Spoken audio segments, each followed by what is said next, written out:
Et salut à toutes et à toutes et bienvenue dans ce nouveau numéro de GM Web3, l'émission 100% blockchain, chaque mardi, chaque mercredi et chaque vendredi matin. On est en direct sur Twitter, sur LinkedIn et sur Twitch. Donc si vous nous regardez en direct, n'oubliez pas de partager, de mettre un commentaire, faites-nous un petit coucou, un petit like. Et puis si vous nous regardez en replay sur YouTube, pensez évidemment à mettre un like, mettre un commentaire, à vous abonner, activer la cloche, vous connaissez. Et puis, vous pouvez également nous écouter en replay sur l'ensemble des plateformes de podcast, donc Spotify, Amazon, Apple Podcast et puis Deezer aussi. Donc, n'oubliez pas aussi, vous pouvez vous abonner au podcast et noter aussi les émissions si ça vous plaît. Ça nous donne énormément de force et ça nous fait très plaisir.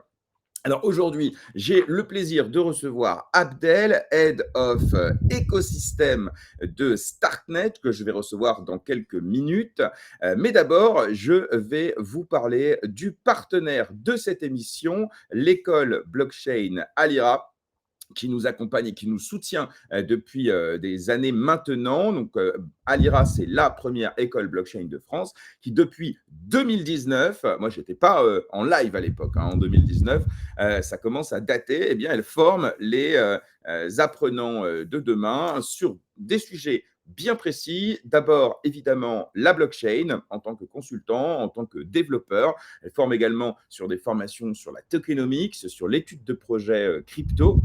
Et puis, plus récemment, ils ont ajouté à leur panel de formation une formation liée à l'intelligence artificielle, donc avec 2 parcours IA, un en tant que consulting et un en tant que développeur dans l'intelligence artificielle. Vous pouvez également vous former via votre entreprise ou alors tout simplement en tant que particulier. L'ensemble des formations, en tout cas la plupart des formations, sont certifiées par le ministère du Travail et donc elle vous donne droit aux différentes aides telles que le CFE, France Travail, le CPF, pardon, la formation professionnelle, etc., etc. Donc, l'avantage, c'est que ça vous coûte effectivement pas grand-chose. Moi-même, j'ai fait ma formation en tant que consultant blockchain chez Alira il y a un petit peu plus d'un an maintenant et ça ne m'a rien coûté et ça m'a beaucoup appris et beaucoup apporté parce que Alira, c'est pas juste des cours, hein, évidemment, mais c'est surtout plus de 2400 apprenants, ce qui nous fait un réseau absolument énorme d'alumni, donc les anciens élèves avec lesquels vous pouvez connecter et trouver vos collaborateurs de demain, vos employés de demain, vos associés de demain,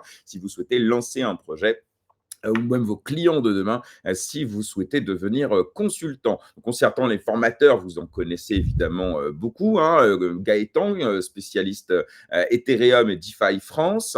On a également Daniel qui vient dans l'émission, qui est directeur pédagogique. On a aussi Pascal qui reviendra à la rentrée faire les chroniques DeFi, qui est celui qui a créé la formation DeFi chez Alira. Et puis, si vous avez si vous ne me voyez pas assez en live sur YouTube, sachez que moi aussi, voilà, j'anime 2-3 formations chez Alira, notamment liées au marketing Web3 et au personal branding. Alors évidemment, vous bénéficiez de 100 € de remise sur l'ensemble des formations. Et pour en bénéficier, c'est très simple. Vous prenez ici un petit rendez-vous, hein, tout simplement, vous appuyez ici. Et puis au moment où vous prenez rendez-vous, il y a de la place le 30 maintenant, vous pouvez mentionner un code. Le code, c'est GRM100. Voilà, vous pouvez simplement utiliser le lien qui se trouve en description de la vidéo pour prendre rendez-vous. Et puis, évidemment, si vous avez des questions sur la formation en elle-même, je sais que beaucoup le font. Hein, vous m'écrivez en privé en me disant « Salut Jérém, est-ce que ça sert à quelque chose? Qu'est-ce que tu me conseilles comme formation ?» N'hésitez pas, je connais l'école de l'intérieur, je connais les gens qui y travaillent. Et donc, si je peux vous donner un petit coup de main avant même que vous vous lanciez, voilà, n'hésitez pas, mes DM sont ouverts. Bien, on va passer maintenant donc à l'invité du jour avec lequel on va papoter pendant un petit peu plus d'une heure et demie même. Hein. J'ai plein de sujets dont on va parler avec lui. Donc, si vous êtes prêts, c'est parti. Bonjour Abdel, comment vas-tu? Salut, je vais bien. J'espère que toi aussi.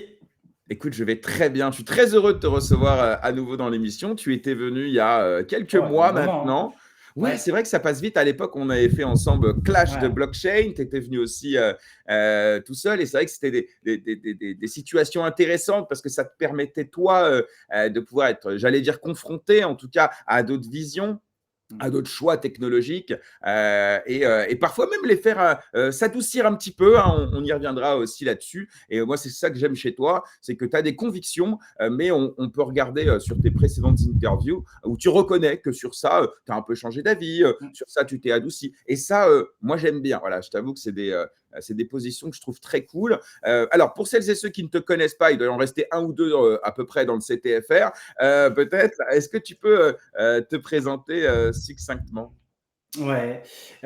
Donc ouais, moi je suis Abdel, donc je suis issu d'une formation d'ingénieur en informatique avec une spécialité monétique et sécurité des systèmes. Donc monétique, c'est toute l'étude justement des systèmes de paiement, des systèmes bancaires, etc. Donc c'était très intéressant de commencer par cet angle-là. Du coup, ensuite, j'ai enchaîné naturellement dans la foulée dans une start-up dans la fintech pour travailler toujours autour de ces sujets de paiement, etc. Sur technologie mobile, sans contact, etc., sur le paiement, avec des banques comme le Crédit Agricole, Crédit Mutuel et d'autres banques européennes. Donc c'est pour ça que j'aime à dire à chaque fois que avant de combattre les banques, je travaillais pour elles. Mais c'était intéressant de commencer par cet angle-là, justement, hein, parce que du coup, ça m'a permis de comprendre aussi un peu l'envers du décor de ce système, mais aussi de comprendre un peu mieux pourquoi il est voué à mourir. Au début, j'étais un peu trop focalisé sur la partie technologie et après, plus tard, sur la partie voilà, sociétale, philosophique, etc. Donc ensuite, au bout d'un moment, j'ai voulu m'orienter sur Ethereum. Donc j'ai rejoint Consensus. J'ai travaillé pendant 4 ans en tant que Ethereum Core développeur. Ensuite, Consensus, pardon, mon ami, et d'ailleurs pendant l'émission, j'espère que tu m'en voudras pas, mais il m'arrivera parfois de t'interrompre gentiment juste pour être sûr que avec tout plaisir. le monde connaisse, et notamment Consensus, donc c'est ceux qui développent MetaMask. Voilà, pour ceux qui Exactement. ne situent pas forcément.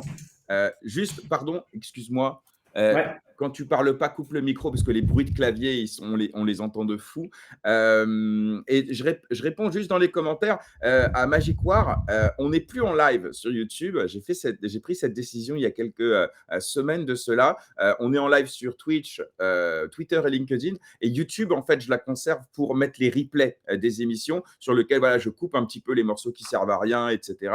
Donc voilà, donc, j'ai annoncé ça il n'y a pas longtemps. Mais voilà, excuse-moi de t'avoir coupé, Abdel. Donc, tu rejoins Consensus. Ouais, donc j'ai travaillé pendant 4 ans en tant qu'Ethereum Core développeur, donc dans la partie protocole engineering de Consensus. Donc c'est intéressant parce que c'est une entité qui fonctionne un peu à part. Elle fonctionne un peu à l'instar des autres clients Ethereum, comme Get ou Nethermind ou d'autres teams comme ça. Et donc c'est pas vraiment une entité qui est drivée par le management de Consensus. Tu vois, c'est vraiment une équipe qui travaille avec l'Ethereum Foundation, avec les autres core dev Ethereum, etc. en full autonomie. Donc ça c'était intéressant. C'est quelque chose que moi je préfère bien plus parce que c'était pas orienté par les propres intérêts de Consensus. Donc notamment pendant ces 4 ans en tant qu'Ethereum Core développeur, j'ai beaucoup travaillé sur l'EIP 1559 pendant à peu près quasiment 2 ans pour la faire arriver jusqu'en mainnet. Donc c'était assez intéressant. Et après ça, après l'aventure Consensus, j'ai fait un petit détour par l'écosystème Cosmos que je trouvais intéressant au début d'un point de vue technologie, la vision interop, IBC, AppChain. J'étais un peu curieux de voir un peu ça.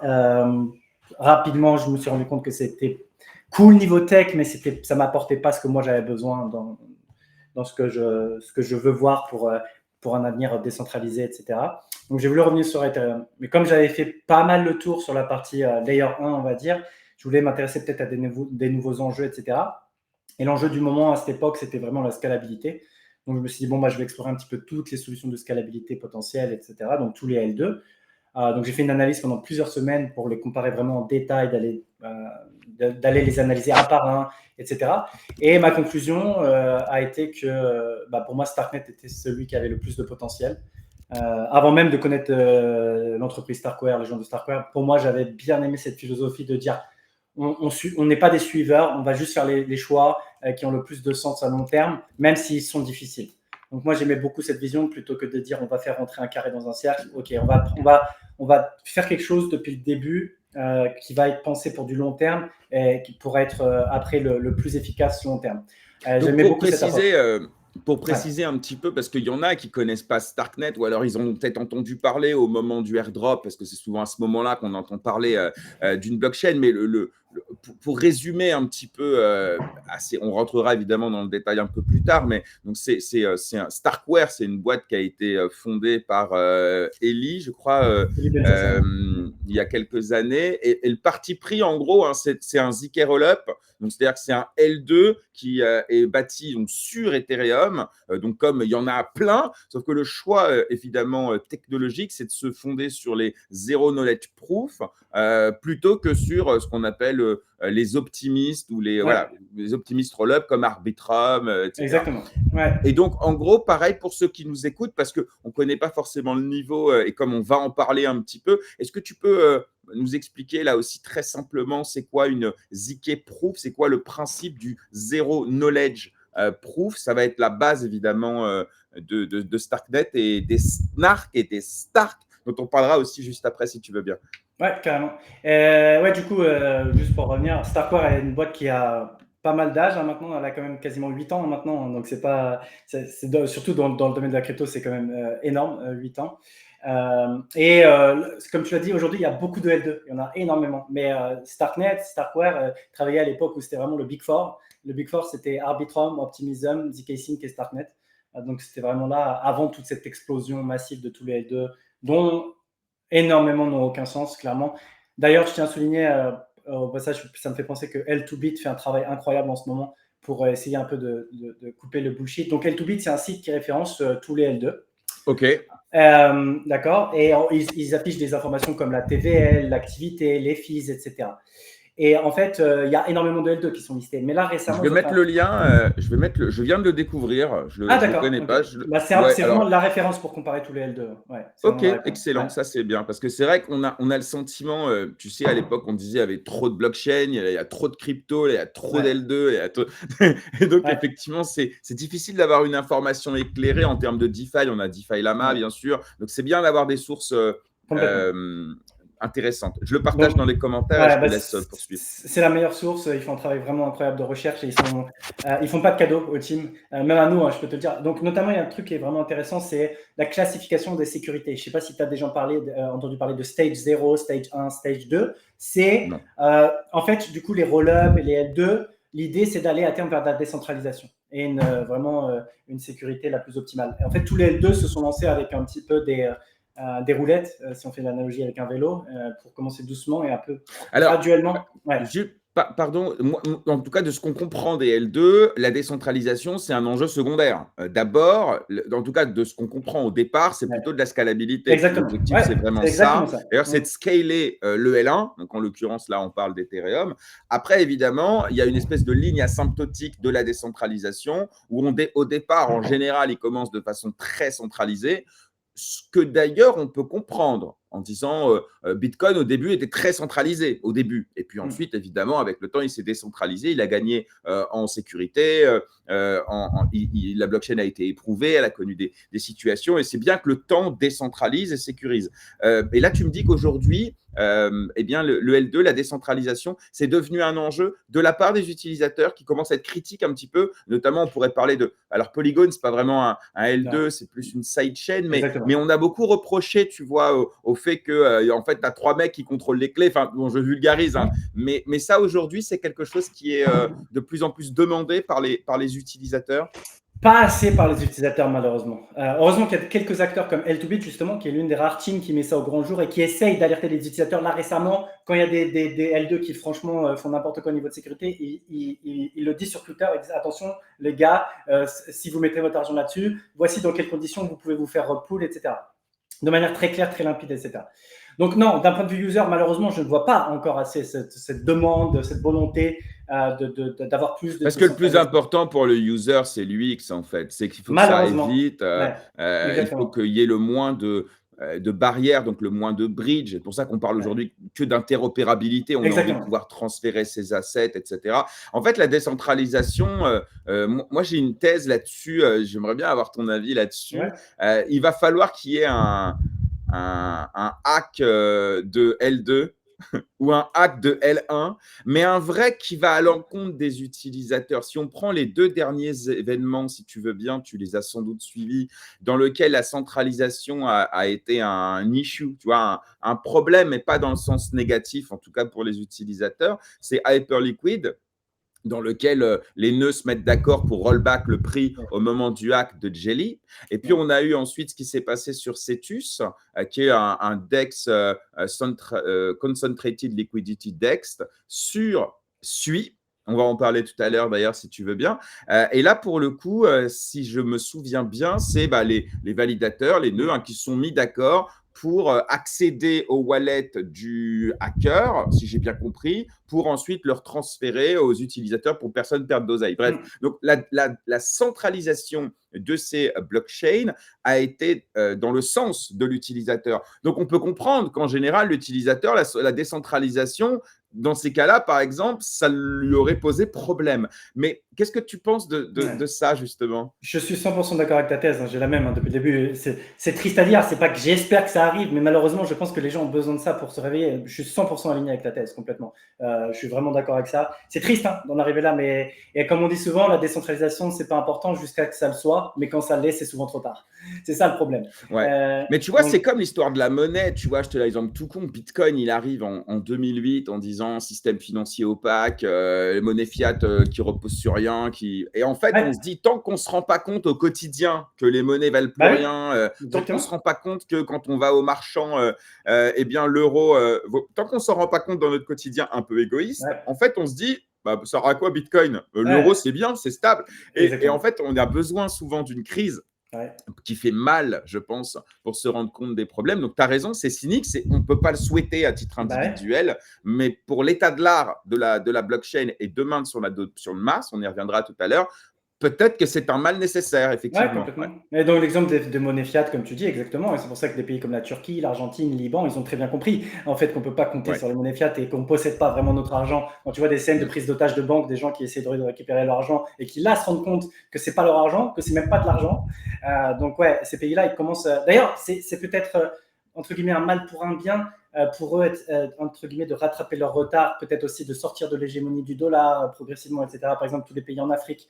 Je pense que s'il y a un réveil global de ce qu'on va dire la global majority, que c'est un peu le nouveau terme pour éviter de dire les pays émergents ou le tiers-monde, moi j'espère que ça peut permettre aux gens de se réveiller, de se dire ok, on va récupérer notre souveraineté. Et en plus, pour nous, c'est une opportunité de sortir un petit peu de l'hégémonie du dollar et de ce genre de choses. Donc ouais, malheureusement, c'est cynique et triste, mais des fois, on a besoin d'en arriver là.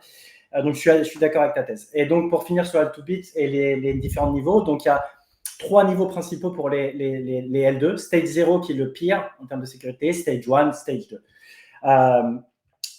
Nous, là, par exemple, Starknet, on est Stage 1. C'est quoi les critères, par exemple, pour qu'on comprenne ouais, exactement. qui sont pris en compte Est-ce que tu peux partager bien sûr. le lien que je t'ai envoyé? Donc, vas-y, je vais te dire où aller. Donc, tu vas dans Risk Analysis. Alors, ouais, si tu descends, ouais.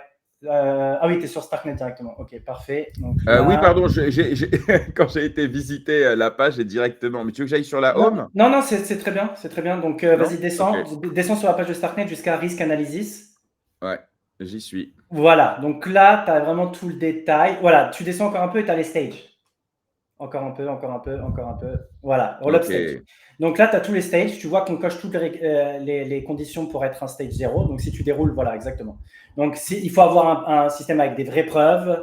Il faut être un roll-up. Il faut poster les state routes sur Ethereum, etc. etc. Il faut être open source et compagnie.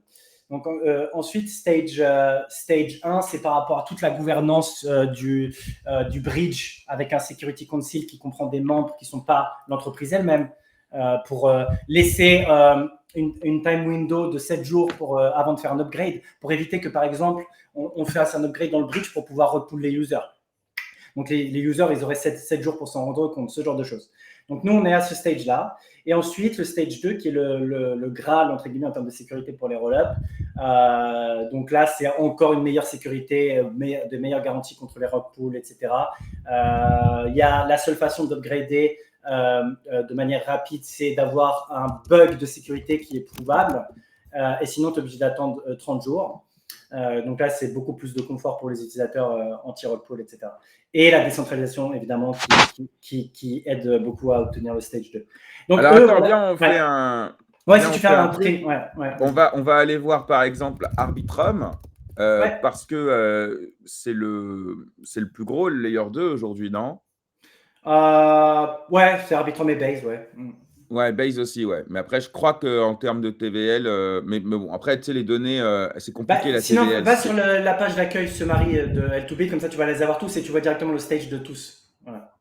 Voilà, exactement. Ouais, tu vois, on dirait qu'Arbitrum est quand même le premier. Là, oui, en TVL, bon. Il est le premier. Ouais, tout à fait. Donc là, tu vois, pour le coup, non, mais voilà, ce qui est intéressant, c'est d'aller voir, par exemple, effectivement, Arbitrum. Et là, si on va dans Risk Analysis, donc là, par exemple, eux, ils sont stage 1 aussi. Tu vois, ils sont stage 1 aussi. Tu vois, ouais, okay. Et si on va sur Base, par exemple, on prend les deux juste pour comprendre, hein, parce qu'effectivement, c'est intéressant. Ok, donc les gros, entre guillemets, sont stage 1. Voilà, ça commence à être exactement. ZK-Sync n'est pas encore stage 1. Il y a qui d'autre? Linear non plus n'est pas stage 1. Si tu vois dans ce Summary, tu as la colonne là, voilà, justement, stage. Ouais, voilà. Ouais, tu as ici dans Risk, tu commences à voir un peu. Puis ici, tu as les stages, tu peux les classer. Il y a stage 2, ça existe. Exactement. Il y en a qui sont stage 2. Donc, ZK Money, je connais même pas tout ça. D-Gate et ZK Money, c'est l'ancien truc de Aztec. Avant qu'il fasse un nouveau projet. Ouais, exactement. D'accord. Tu vois, il n'y a rien dessus. Il y a 3 millions. Dessus, il y a absolument rien. Je comprends. Donc, il n'y a aucun majeur qui est encore en stage 2. Donc, j'espère que ça va devenir un argument et que les gens vont le demander ça. On verra quand les premiers roll-up stage 2 arrivent. Est-ce qu'il y a de la TVL qui arrive? Est-ce que les users arrivent dessus, etc. Ça va être un bon signal de à quel point les gens se soucient de ça ou non. Et j'espère qu'après, ça va devenir du coup une course à aller au stage 2 parce que là, du coup, ce serait une course marketing, mais bénéfique pour tout le monde. Du coup, je préfère avoir une course marketing là-dessus que sur des trucs complètement… Ouais, mais tu vois, pour le coup, si on prend, je sais pas, les téléphones mobiles, par exemple, évidemment, les protections de la vie privée, les datas, les trucs, c'est un truc qui nous parle et on se dit, ouais, c'est quand même mieux, mais au final, à la fin, on va tous chez Apple parce que c'est plus beau, parce que c'est plus fluide. Et alors, encore une fois, c'est cynique, c'est ingrat pour les chercheurs, pour tous ceux pour qui les fondamentaux sont importants, mais c'est vrai qu'il y a une asymétrie, j'ai l'impression, jusqu'à ce qu'il se passe un problème. Et au final, tout le monde va se rendre compte. On en revient à la thèse de tout à l'heure. Et d'ailleurs, ça, j'en parle souvent sur Multiversix. On y reviendra tout à l'heure, bien sûr. C'est que les partis pris qui sont faits par la team, prétendant que ce sont les meilleurs, le sharding, etc. En fait, c'est peut-être vrai. Mais ce que je dis souvent, c'est qu'une tech comme Multiversix, en fait, il faudrait que toutes les autres échouent pour que les gens se rendent compte que peut-être que Multiversix, c'est le top du top. Alors, encore une fois, c'est ennuyeux parce que si c'est vrai, ça veut dire que pendant ce temps-là, les pauvres, ils sont complètement ignorés. Ou peut-être c'est pas vrai, mais en fait, on ne saura jamais vraiment. Donc voilà. Et voilà. Donc pour le cas de Multiversix, c'est super intéressant d'ailleurs. Je pense que malheureusement, il n'y a pas que ça qui les disqualifie. Et je pense que tu as résumé une grande partie du problème hier. C'est un truc que peu de gens comprennent, c'est ce que je dis depuis le début, sur la non-séparation claire entre le protocole et les applications. Tu as fait un tweet très parfait dessus. En fait, tu as résumé exactement ce que je dis depuis 2 ans. Vraiment très, très bien. Les gens ne comprennent pas ça. Et ça, alors, tout juste seul, pour ceux qui l'ont pas lu, parce qu'en plus, je l'ai posté hier soir tard, personne ne l'a vu, mais en fait, c'est pas très grave. Mais en fait, le principe de cette réflexion un peu nocturne, c'est de se dire que moi, je parle avec beaucoup de builders, évidemment, et depuis 4 ans, depuis au moins 4 ans. Et en fait, ce qui revenait souvent à l'époque, c'était, en fait, on est concurrent avec la fondation. Et il est arrivé à plein de reprises que des builders aient travaillé et alloué des ressources, du temps, etc., pour développer un truc et ils se rendent compte à X-Day qu'en fait, ils viennent de le sortir. Et ça est arrivé sur quelques produits. Par ailleurs, on a la volonté à un moment donné de développer une blockchain. Tu ne peux pas t'occuper aussi de la couche applicative. Après, il y a des raisons qui ont été évoquées, qui pour moi ne suffisent pas. Et puis enfin, qui sont en gros le fait qu'à l'époque, on n'avait pas d'oseille à filer à tout le monde pour qu'ils viennent build. Donc, si personne ne le fait, il faut bien qu'on le fasse nous-mêmes. Et deuxièmement, c'est en gros, on a envie que ce soit des produits qui soient à notre image parce que nanana. Bon, mais la fin du poste est pour moi la plus importante parce que revenir sur les erreurs initiales, on peut le faire 10 fois. C'est que lorsqu'ils ont décidé de rendre ces produits, ces corps produits indépendants, ils ne l'ont pas fait en mode on s'est rendu compte qu'on faisait concurrence avec les builders, on s'est rendu compte que c'était pas à nous de le faire. C'est pas ça. L'excuse entre guillemets, c'était il faut qu'ils deviennent financièrement indépendants parce qu'on n'a plus d'oseille pour les entretenir, en gros. Hein. Et deuxièmement, il faut qu'on se concentre sur notre cœur de boulot. Mais tu vois, il n'y a pas eu le côté builders désolé ou un truc comme ça. Et je sais que ça, les builders, ils ne le disent pas parce qu'ils dépendent trop de la fondation s'ils buildent quelque chose. Je sais que c'est quelque chose qui est ressenti et parfois il suffirait simplement d'un espèce d'amas transparent, ouvert et humble en disant voilà, là pour le coup sur ça a fait prendre à la blockchain un retard considérable. Voilà, c'était une réflexion nocturne et je sais que d'ailleurs toi-même tu en avais parlé là-dessus, donc je ne suis pas surpris qu'on se rejoigne là-dessus complètement. Alors, si tu veux bien, j'ai plein de petits sujets que je vais te lancer comme ça. Et puis, si ça te parle, on y va. Si ça te parle un peu moins, on n'y va pas, on s'en fiche. Et d'ailleurs, tout à l'heure, tu as parlé géopolitique. Et je ne sais pas si tu en parles ou si c'est des sujets qui t'intéressent. Mais depuis au moins on pourrait parler du Salvador et tout, mais depuis au moins Trump, la campagne et son élection, ça façonne le monde des cryptos. On a aujourd'hui notamment une asymétrie, un fossé qui est en train de se créer au niveau réglementaire entre l'Europe et les États-Unis. Ça façonne ou ça fascine? Tu voulais dire ça fascine peut-être? Ça façonne.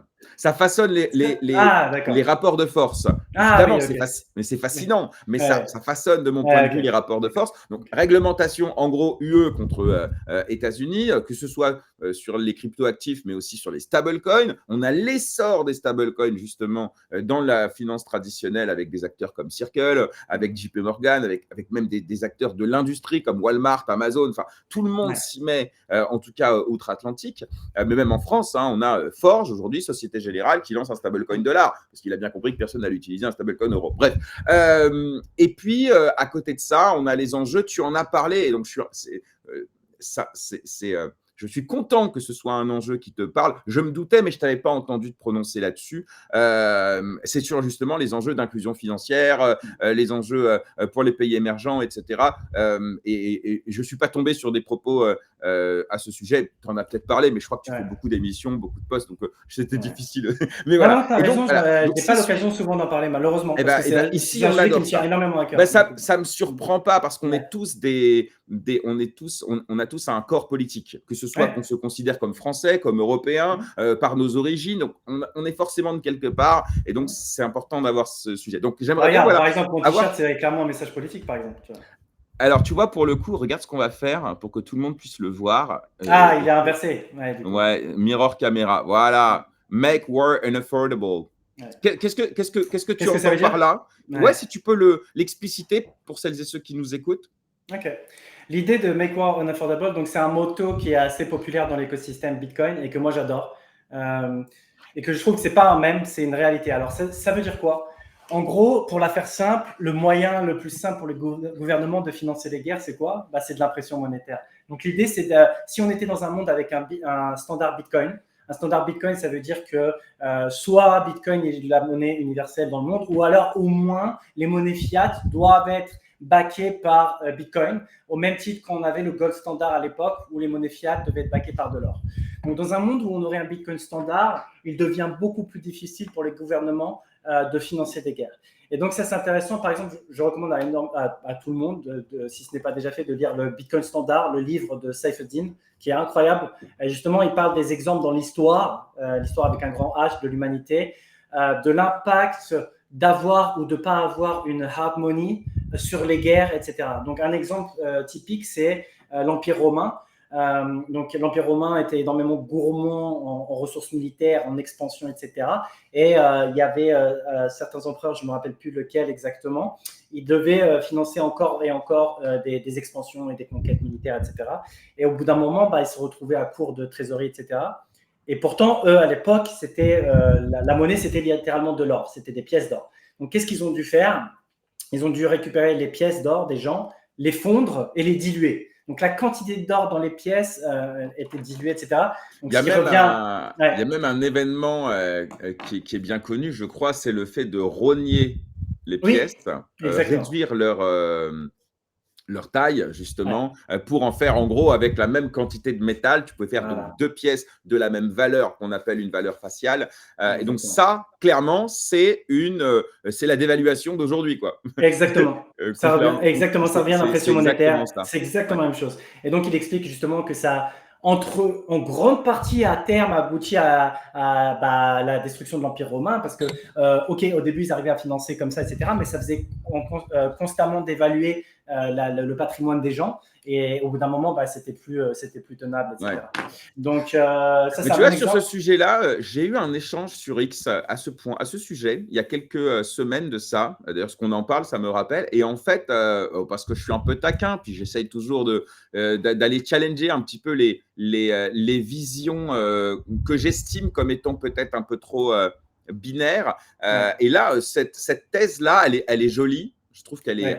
évidemment qu'elle Joli sur elle le est jolie. papier, mais Ouais, parce qu'en fait, j'ai le ouais, sentiment que les guerres, évidemment, elles ont un coût, mais si ouais, effectivement il y a Bitcoin comme étalon, peut-on dire, déjà, il ne sera pas étalon pour le monde entier, il sera étalon que pour une région plus ou moins importante, on s'en fout, mais en face, tu auras d'autres régions qui, elles, n'auront pas forcément cet étalon, et donc tu auras une asymétrie de moyens qui fait que finalement, c'est juste ceux qui ont décidé de faire la guerre en mode fair money qui vont avoir un désavantage, j'allais dire, comparatif.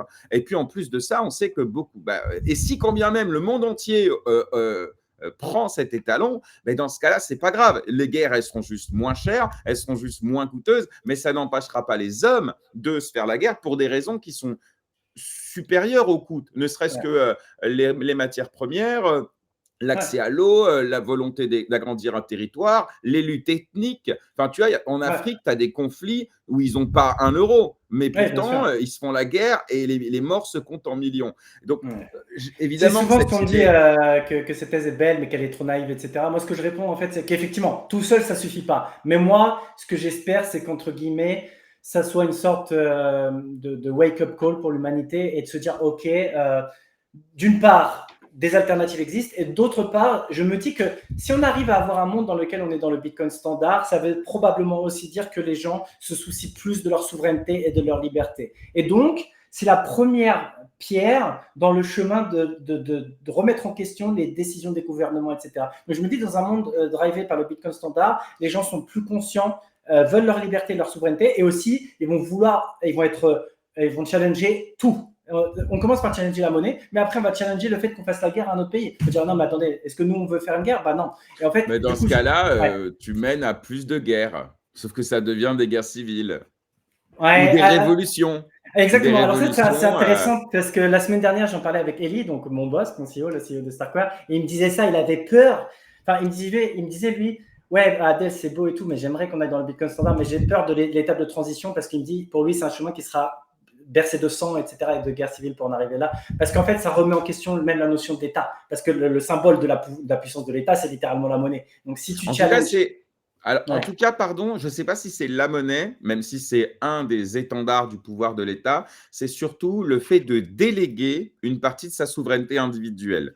L'État, c'est ouais, ça, c'est je délègue la exactement. sécurité, je délègue la monnaie, mais pas forcément, parce que regarde, la France n'a plus de monnaie, et pourtant, ça reste un État. Alors, elle a perdu en ça une partie de sa souveraineté, on pourrait en discuter, mais en soi, ça n'empêche quand même qu'on a les frontières, on a une Ouais, langue vernaculaire, donc il y a des étendards de ça. Et en fait, on délègue à l'État ouais, les services publics, etc. Et si on commence à vouloir se réapproprier tout, à ce moment-là, on n'a plus envie de déléguer à l'État, sauf que l'État, en général, il est quand même fort. Il y en a qui sont partisans de l'État, d'autres qui ne le sont pas. mm, Et là, tu crées des conflits internes, ouais, des guerres civiles, certains appelleront exactement. des révolutions, etc. Donc c'est pour ça qu'en fait, peut-être c'est aller vers Ouais. moins de guerres, mais pour ça, il Mm. va peut-être falloir La passer par plus transition, de guerres. exactement. C'est Ouais, mais c'est exactement, c'est possible, ce que hein. me disait Eli, Ouais. hein. C'est sa thèse, c'est sa crainte, lui. C'est exactement ça, la même chose que toi. Donc, je ne vais pas redire, mais il m'a dit exactement Mmh. la même chose il y a 2 semaines. Donc, c'était intéressant. Mais Après, je suis ok. peut-être naïf, utopiste, etc., mais j'ai envie au moins d'y croire. Et c'est un peu comme la fameuse prophétie qui se autoréalisatrice. Si suffisamment de personnes le pensent, peut-être que ça peut se réaliser. Après, Donc, tu vois, si tu veux aller vers la paix, ce qui a montré effectivement que la paix est possible dans certaines régions du monde, c'est pas tant des peuples qui se réapproprient leur souveraineté. La preuve, les peuples n'ont jamais été aussi disons, protégé par l'État, avec la réglementation, avec l'État nourricier, avec l'État-providence, qu'on n'a pas qu'en France d'ailleurs. On tend vers ça. La paix, elle s'est faite soit par la dissuasion, on n'a plus intérêt à se faire la guerre parce que bon, le nucléaire, tout ça, et le commerce. Et là, on en revient à un adage un peu vieux comme le monde qu'on nous apprenait en SES quand on était en première, c'est le commerce, c'est la paix. Alors, cette phrase, elle a des limites, puisqu'encore une fois, il arrive parfois que même des États qui commercent ont intérêt supérieurement à se faire la guerre, mais c'est quand même plus rare. On voit Israël avec l'Arabie Saoudite. Enfin, pour moi, c'est un exemple qui est typique. Genre, à la base, ils ne sont pas copains, tu vois. Mais quand il y a des intérêts mutuels ou un désintérêt mutuel à se faire la guerre, et c'est là où on se rend compte que finalement, les populations, elles sont complètement secondaires dans cette histoire, puisque le vote est souvent indirect, les dirigeants ont des intérêts qui sont supérieurs, soit dans l'intérêt de leur État, soit non. Mais voilà, et donc au final, je me dis, Bitcoin, est-ce qu'il peut favoriser un meilleur commerce mondial et in fine, peut-être une paix mondiale? Je pense que c'est peut-être une piste de réflexion de faire rentrer dans le camp du commerce des États qui jusque-là peut-être en sont exclus. Et là, désormais, peut-être que Bitcoin peut leur permettre de commercer, de contourner des sanctions internationales et d'arriver justement dans le camp du commerce et finalement peut-être leur donner intérêt à moins peut-être faire… Parce que la plupart des conflits, on dit aujourd'hui qu'il n'y a jamais eu autant de conflits. C'est la vérité. En nombre, il n'y a jamais eu autant de conflits dans le monde. En revanche, ils sont quand même, on ne parle pas des gros conflits en Israël, en Ukraine, ça tout le monde en parle à la télé, mais la vérité, la plupart des gros conflits se trouvent dans des endroits dont on ne parle pas à la télé. Et cela, effectivement, peut-être que Bitcoin ou une meilleure inclusion financière pourrait leur permettre d'avoir moins intérêt à se faire la guerre. Je ne sais pas, hein, mais c'est une piste qui peut peut-être changer ton t-shirt. Moi je pense que c'est intéressante et je trouve que de manière générale, Bitcoin représente bien quelque chose que je trouve super intéressant qui est l'intérêt individuel est aligné avec l'intérêt collectif. C'est rare en fait, c'est même très, très, très rare. En fait, là, ce qui est intéressant, je ne sais plus qui avait dit ça, c'est quelqu'un du CryptoFR, il faudrait que je le retrouve pour le créditer parce que c'était quelque chose qui m'avait beaucoup marqué. Il disait en gros que Bitcoin, dans le système Bitcoin, si tu as 0,0001 Bitcoin ou 10 000 Bitcoin, tu as le même intérêt à défendre Bitcoin. Par contre, la phrase n'est pas du tout la même chose si tu reprends le monde du fiat. Évidemment, quelqu'un qui a 1000 fois plus de fiat que toi, il est beaucoup plus avantagé que 1000 fois plus parce que tu as un effet exponentiel, etc. Parce que tu as accès à plus de moyens d'avoir de la dette, de l'argent à pas cher et compagnie. Donc ça, c'est intéressant, le côté de ton intérêt égoïste est aussi le même que l'intérêt collectif, ce qui rejoint un peu ce que tu dis. Si on inclut plus de gens qui ont intérêt avec Bitcoin, l'alignement global peut être plus naturel. Donc ouais, je pense que c'est une piste intéressante.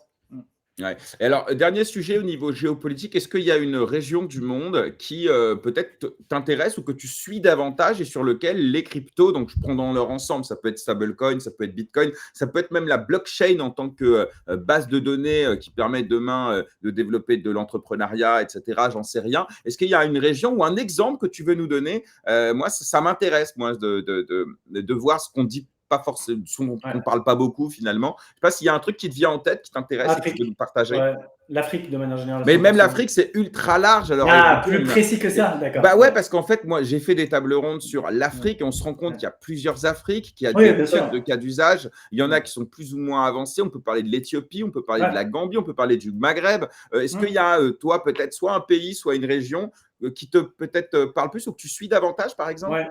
Kenya. Alors, dans ce cas-là, si je dois restreindre Kenya, parce que de manière générale, c'est un exemple qui est intéressant. D'une part, parce que c'est littéralement l'exemple le plus successful en tant que utilisation de services de mobile money au monde, période. Pas crypto, hein, juste de manière générale, avec la solution M-Pesa au Kenya, qui est une solution pour les gens non bancarisés. Donc, c'est une solution qui est basée sur la technologie SMS, en fait, basée sur une vieille technologie, du coup. Et ça permet à n'importe qui, en fait, de se payer soit de pair à pair ou soit de payer des factures, etc. Donc, tu peux payer ta facture d'électricité avec M-Pesa, tu peux vivre qu'avec M-Pesa sans avoir de compte bancaire. Et c'est un immense succès de mobile money service. C'est le plus grand au monde, hein, avec plus de 12 millions d'utilisateurs quotidiens qui utilisent M-Pesa, etc. Et donc, pour moi, je me dis que le next step, en fait, c'est de remplacer cette technologie obsolète qui est le SMS, qui est lent, qui coûte cher, par une infrastructure blockchain. Donc, évidemment, je pense naturellement à Starknet. Moi, c'est souvent un des cas que je présente le plus quand je discute en interne, etc., sur des éléments stratégiques, hein, pour être très, très honnête. je pense que ça peut être un game changer. Et en fait, pourquoi pour Starknet aussi spécifiquement c'est intéressant, c'est qu'à la différence du monde classique crypto, il y a beaucoup d'éléments qui sont basés sur les hypes, les narratives, les network effects. Et nous, on subit ça parce qu'à cause du network effect de l'EVM, les narratives, etc. Là où ces acteurs-là, ils vont se baser uniquement sur l'efficacité. Donc, si tu discutes avec Safaricom, qui est l'opérateur qui opère M-Pesa, qui est un opérateur téléphonique à la base, eux, ce qu'ils vont vouloir, c'est l'infrastructure la plus efficace. Ils s'en foutent de l'EVM, etc. Et on a l'infrastructure la plus efficace, qui serait la moins chère, la plus rapide, etc. pour eux. Donc, c'est pour ça que pour moi, ça peut être un game changer. Imagine, tu arrives à faire ça, d'un coup, tu as 12 millions de daily active users, ce qui est largement plus que toute la crypto. Et des vrais. Et des vrais, exactement. C'est ça la différence. Exactement. Ouais. Donc, j'aurais peut-être pas dû dévoiler mon master plan. Et bien là, je viens d'entendre que Solana vient de prendre un avion pour le Kenya. Exactement. Ouais, c'est ça. Il y a des blockchains comme Solana qui ont plus de force de frappe que nous, que c'est vrai que s'ils y mettaient sérieusement des efforts, ils auraient probablement plus de chances. Non, mais ce que tu dis est intéressant. C'est-à-dire qu'on aime bien faire un communiqué de presse en disant qu'on a fait un partenariat avec une banque d'affaires américaine, alors qu'en vérité, ça va représenter quelques transferts dans l'année. Donc, en termes d'adoption, en vérité, c'est pas grand-chose. Mais tu vois, pour le coup, c'est marrant. Si on en revient à Multiversix, à l'époque, ils ont quand même acheté Xmoney, qui est un émetteur de monnaie électronique, un émetteur potentiel de stablecoin. Ils sont en Europe. C'est la seule blockchain européenne, parce que même Tezos, en vérité, ils ne sont pas dans l'UE, ils sont plutôt basés, la fondation est plutôt à Londres. Et puis bon, Tezos, voilà, il y a des voilà, bref, on ne va pas s'attarder là-dessus, mais en gros, c'est compliqué en termes d'adoption et de langage, etc. Mais passons. Et donc, Multiversix, moi, j'aimais bien à l'époque dire, mais les gars, au lieu d'aller aux États-Unis où vous allez être une goutte d'eau dans un océan de poissons, vous allez être un espèce de tout petit. Bref, tu as compris. Pourquoi est-ce que vous n'allez pas dans des endroits dans lesquels peut-être vous avez une chance et dans lesquels peut-être d'autres vont moins et dans lesquels vous allez avoir une véritable, par exemple, adoption. Et je parlais évidemment des pays émergents dans lesquels certains sont un peu réticents à y aller, soit par ethnocentrisme, un peu genre bon, on verra plus tard. Enfin, tu connais le ressenti qu'on a vers certains pays émergents, il ne faut pas se cacher. Soit un côté, ouais, mais ça va prendre du temps de leur expliquer c'est quoi un wallet. D'ailleurs, ce qui est un ressenti souvent infondé, puisqu'en vérité, beaucoup sont très en avance là-dessus. Exactement. C'est complètement fondé, mais tu as raison, c'est la perception. Ouais. Et tu as des blockchains comme Hedera, par exemple, qui ont particulièrement investi en Afrique. Ils ont une personne qui est là-bas, qui est chargée justement d'essayer d'accompagner des startups vraiment en Afrique. Ouais, et ça a marché pour eux, si tu veux. Hedera, quoi. Mais ce que je veux dire, c'est qu'il y a une volonté que j'aime beaucoup. J'avais reçu à l'époque le directeur des opérations Afrique, justement, de Hedera, qui a une vision. C'est lui-même un. Est-ce que tu pourrais me faire une intro? Écoute, il m'a envoyé un message. Alors, je vais même aller plus loin, si tu veux. Il m'a envoyé un message hier parce qu'ils organisent un énorme hackathon dans lequel je crois qu'il y aura $1 million. Je l'ai mis, il s'appelle Jafar Sayed. Je vais te faire une intro avec grand plaisir. Il est bon selon toi? En tout cas, je ne peux pas répondre à cette question. En tout cas, pendant la table ronde, effectivement, les 5 étaient bons. J'avais le mec spécialisé Moyen-Orient-Afrique de Fireblock. J'avais l'ancien CTO de Hedera. J'avais 2-3 start-upers qui étaient au Maghreb, etc. Donc, non, on avait du beau monde. Et donc, le gars, en tout cas, il a des velléités là-dessus. Et c'est rare d'avoir un gars… Écoute, je vais te dire pourquoi je te pose la question. Donc, je t'ai envoyé un lien dans le chat. Donc, on a créé un venture studio spécialement pour l'Afrique. Donc, c'est un fonds de… Je peux le partager si tu m'envoies, je le partage tout de suite dans les commentaires et je te laisse reprendre. Oui, tout à fait. Donc, je laisserai les gens regarder le détail, mais on a un fonds, un venture studio pour l'Afrique spécialisé dans les projets, investir dans les projets africains qui vont construire sur Starknet. Et pour nous, c'est quelque chose qui est très, très stratégique.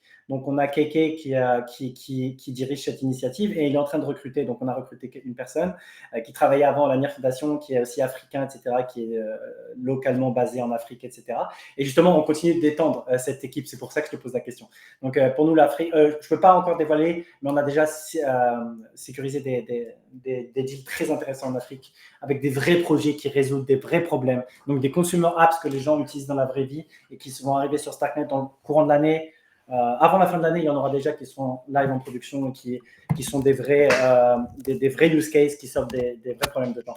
Donc pour nous, l'Afrique, c'est un vrai sujet. C'est pour ça que ce n'est pas un exemple random que je t'ai donné. Non, mais c'est intéressant. Alors, pour moi, je ferais quand même une différence entre Starknet, qui est considéré comme une fondation et qui doit peut-être financer ou accompagner les orientations vers lesquelles elle aimerait bien se pusher. Et après, tu as justement les applications elles-mêmes, les builders eux-mêmes. Par exemple, là récemment, j'ai fait un call avec un gars qui s'appelle Jason, je ne sais plus, et il monte un projet qui s'appelle Mbongo. Le concept, c'est de faire de l'inclusion financière en Afrique. Et il est sur Solana. Il est accompagné par Super Team notamment. C'est un bon gars. Ça fait des années qu'il build le truc, tu vois. Et donc, il y a des initiatives individuelles. Et après, il y a la fondation ou non, effectivement, qui va pusher, orienter, organiser des hackathons, des grands programmes pour inciter, en fait, les gens à y aller. Donc, en tout cas, je trouve que c'est très intéressant parce qu'à un moment donné, le marché des gestionnaires d'actifs, des émetteurs de fonds tokenisés, à un moment donné, le marché, c'est bon, il est bouffé. Si vous allez là, soit ça va vous coûter ultra cher pour faire une place. En plus, il y a des intérêts politiques qui sont magistraux. Donc, si vous avez dans les pays émergents, et là, je prends vraiment Amérique latine, Afrique, il y en a plein, il y a l'Asie aussi, etc. Si vous avez une volonté, vous avez des relais politiques sur place, parce qu'on ne va pas se mentir, c'est des régions dans lesquelles tu es obligé, tout est politique là-bas, peut-être même plus qu'ailleurs. Évidemment, je pense que c'est intéressant. Et là, on peut se rapprocher du nombre de wallets actifs réels par rapport au reste, et ça peut être une marge intéressante. Ok, je partage en tout cas. Ok, donc au niveau géopolitique, on comprend, c'est intéressant. J'aimerais, si tu veux bien, qu'on fasse un petit point d'étape, parce que les gens, ils aiment bien, quand Abdel il passe dans l'émission, on aime bien avoir son avis un petit peu sur les blockchains. Parce que tu t'es fait connaître aussi sur le social layer par tes positions parfois un peu fermes et ensuite un peu moins. Et puis voilà. Donc, faire un petit point sur les 3 blockchains. J'aimerais savoir un peu ce que tu penses de leur évolution. Rapidos. Et puis ensuite, on parlera évidemment de Starknet. Mais voilà. Alors, d'abord, il n'y a pas d'ordre en particulier, mais j'aimerais par exemple qu'on parle de Solana. Alors, si on rappelle un petit peu ce que j'ai lu et ce que j'ai vu un petit peu de toi, alors tu reprochais à l'époque à Solana notamment la lourdeur des bécanes qu'il fallait pour participer au consensus. Et puis récemment, tu avais un peu adouci en disant finalement, ils sont quand même un peu décentralisés, notamment au niveau des hébergeurs de cloud. Tu disais que il y avait quand même des efforts qui étaient faits dans ce sens-là. Tu louais aussi le social layer, et ça, on le voit aujourd'hui, c'est-à-dire tous ces créateurs de contenu, ces développeurs qui soutiennent non pas seulement la spéculation, mais aussi la vision qui est portée par Solana. Donc, c'était un avis un peu… Et en gros, j'aimerais savoir, un an après, peut-être je te donne 2-3 éléments, puis tu me dis, tu les prends pas. On a la stratégie hardware avec le Sagaphone. Est-ce que tu penses que c'est quelque chose qui est intéressant ou est-ce que tu penses que c'est accessoire? Je précise à celles et ceux qui nous écoutent que j'ai reçu Olivier, je ne sais pas si tu connais, de Solana Labs et Solana Mobile, qui est quelqu'un que j'adore et qui nous a fait une présentation très complète de la stratégie Solana, que ce soit au niveau mobile, mais aussi… Et j'aimerais aussi savoir si tu as suivi la chose sur Alpenglow, qui est le nouvel algorithme de consensus qui va être intégré 2026 a priori, et qui va consister en gros à réduire la tolérance aux fautes byzantines de 33 à 20, mais derrière d'assurer un x100 sur la scalabilité. En gros, je résume en 2 secondes. Donc là aussi, est-ce que tu penses que ça va dans le bon sens, pas dans le bon sens? Voilà, je te laisse avec ça. Dis-moi ce que tu en penses. Ok, très bonne question. Ok, waouh. Et d'ailleurs, Olivier, si tu nous écoutes, le jour où tu t'ennuies sur Solana et que tu veux faire un truc vraiment qui a de l'impact, tu peux nous rejoindre sur Starknet. Voilà, comme ça c'est fait. On commence par ça.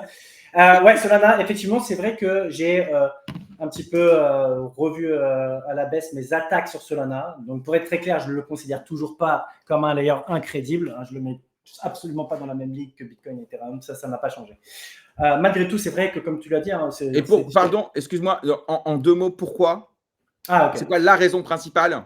La raison principale… alors, si je devrais donner la raison principale en ordre d'importance, je dirais qu'il est capturé, à la fois en termes de gouvernance…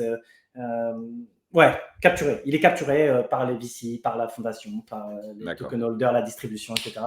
Il n'est pas crédible pour être quelque chose… Alors, attention, encore une fois, c'est… du point de vue de quelqu'un qui, pour moi, la North Star, c'est être capable de résister à des attaques d'État-nation coordonnées. Attention, si c'est pas ça la North Star, Solana est crédible pour énormément de choses. Si c'est juste un decentralized Nasdaq, mais qui n'a pas la prétention d'être résistant à la censure contre des attaques d'État-nation, c'est fine. Et ils font très bien les choses, du coup, si c'est ça l'objectif. Maintenant, moi, c'est vrai que c'est un des trucs que je reproche parfois au social layer de Solana, c'est de jouer avec la frontière, de ne pas être très clair. Des fois, j'ai l'impression que c'est plus ou moins assumé ce qu'ils veulent faire. Et je préfère quand c'est assumé, quand ils disent OK, on va être un decentralized Nasdaq, ultra fast, etc. On veut ramener la TradFi sur la blockchain. Si c'est ça, OK, mais il faut l'assumer. Que des fois, je vois certaines personnes assez influentes qui jouent avec la frontière de est-ce que c'est un compétiteur à Ethereum ou pas. Et moi, je trouve que c'est un peu. Soit ils pensent vraiment, et dans ce cas-là, après moi je suis pas d'accord, mais dans ce cas-là, bon, c'est une conviction, ok. Mais ce qui m'inquiète le plus, c'est qu'ils savent que c'est pas le cas, mais qui jouent avec la confusion sciemment. Et là, du coup, je trouve ça un peu malhonnête parce que du coup, les utilisateurs, c'est très compliqué pour eux. Enfin, la réalité, c'est plus j'avance dans ce milieu, plus je me rends compte, putain, c'est chaud pour que les utilisateurs comprennent les nuances, etc. C'est vraiment un énorme problème qui est très difficile à résoudre. D'ailleurs, on pourra revenir après si je fais la comparaison avec Bitcoin et le toxique maximalisme, et à quel point, en fait, je trouve maintenant que. Alors, on va y revenir, puisque j'aimerais parler justement de la fracture un petit peu qui se passe chez Bitcoin. On va parler aussi d'Opcat. On a d'ailleurs dans les commentaires des questions là-dessus. Donc, oui, on va y venir. Mais alors, voilà, donc, Solana. Ouais, avec plaisir, bien sûr. Mais alors, donc, Solana, en gros, aujourd'hui, donc Alpenglow, la stratégie hard. Et puis, voilà, est-ce que tu penses que ça va dans le bon sens? Est-ce qu'il y a des choses qui te dérangent ou pas Sur la stratégie hard et le téléphone, je vais pas mentir, moi-même, je me suis posé la question, est-ce que nous, on devrait considérer ce truc-là? Alors, le truc, c'est que c'est très coûteux si tu veux faire une stratégie hardware, etc. Il faut vraiment y aller à fond. Donc, pour nous, je pense que ça sert à rien. Enfin, dans l'état où on est aujourd'hui, ça n'a pas de sens. Si j'étais dans le même état que Solana, ouais, potentiellement, c'est quelque chose que je tenterais. Je pense que ça peut avoir du sens. C'est pas facile de pénétrer, de compete avec les Google, Apple et compagnie. Mais bon, vu leurs moyens, etc., l'état d'adoption dans lequel ils sont, pourquoi pas, ça peut se tenter. Pour Alpenglow et globalement sur la partie tech, etc., oui, force est de constater qu'ils sont très forts au niveau engineering et ils sont très ambitieux. Ils ne sont pas complaisants, ils ne veulent jamais s'arrêter d'avancer, d'améliorer. Donc ça, je salue ça. Cette quête en permanente d'essayer de toujours faire mieux. Alpenglow, très cool, niveau consensus et tout, c'est très intéressant. Moi, je pense que est-ce que ça va dans le bon sens? Ça dépend encore une fois de l'ambition. Si c'était pour compete avec Ethereum, non, je trouve toujours pas que ça va dans le bon sens parce que c'est toujours très compliqué de vérifier la blockchain Solana. Tu peux pas la vérifier de manière succincte, elle est rapide, mais tu peux pas la vérifier de manière succincte, c'est-à-dire avec un téléphone et rapidement. Tu es obligé, il y a toujours des forces centralisatrices, des concentrations qui font que c'est pas quelque chose qui est vérifiable. Et toi, ce que tu dis, c'est que tu peux admettre le compromis selon lequel celui qui crée les blocs, le fait qu'il ait besoin d'une grosse Bitcoin, ça, tu peux le comprendre. En revanche, celui qui doit pouvoir le vérifier, celui-là doit pouvoir le faire avec le hardware le plus accessible possible. Je transmets bien. Parfaitement résumé. Ouais, c'est exactement ça. Ouais, dans le résumé de ligne, c'est exactement ça. Et c'est le chemin que prend Ethereum à la différence de Solana, c'est on accepte une pseudo-centralisation de la création des blocs parce que grâce aux ZK, on n'a pas besoin de heurter négativement la décentralisation sur la vérification. Et le fait que ce soit méga simple et trustless de vérifier absolument tout. C'est ça la grosse différence. Donc, tu as très bien capturé l'essence de ce qui disqualifie pour moi Solana. Donc, j'aurais pu dire. Ça, c'est intéressant pour moi aussi, quand je fais ce genre d'exercice avec des gens comme toi, etc., de voir comment vous le reformulez pour le transmettre à une plus grosse audience. Donc, moi, ça m'aide aussi à travailler mon discours pour sortir un peu de ma bulle et être un peu plus accessible. Donc, merci. Ok, non, je t'en prie, merci à toi. Ok, c'est clair pour Solana. Tiens, deuxième blockchain, évidemment, Multiversix, parce que bon, dans l'audience, on a beaucoup de personnes qui m'ont demandé. Alors, Abdel, bon, alors, donc là aussi. J'ai vu des commentaires hier sur Twitter. Fun fact. J'ai eu une petite insomnie hier, etc. J'avais commencé à répondre à l'un d'entre eux. J'ai même répondu, mais j'ai delete parce que je me suis dit justement peut-être que j'aurai l'occasion d'en parler aujourd'hui. Donc, c'est très intéressant. Je ne me rappelle plus la personne, mais j'avais même répondu. On va parler de la différence d'adoption et de TVL, puisque c'était ça le sujet. Exactement, c'est à cette personne que j'ai répondu. Oui, je sais, je vois de quel commentaire tu parles. Mais effectivement, moi aussi, j'ai suspendu un peu mes réponses en me disant, faisons pas la discussion avant de la voir.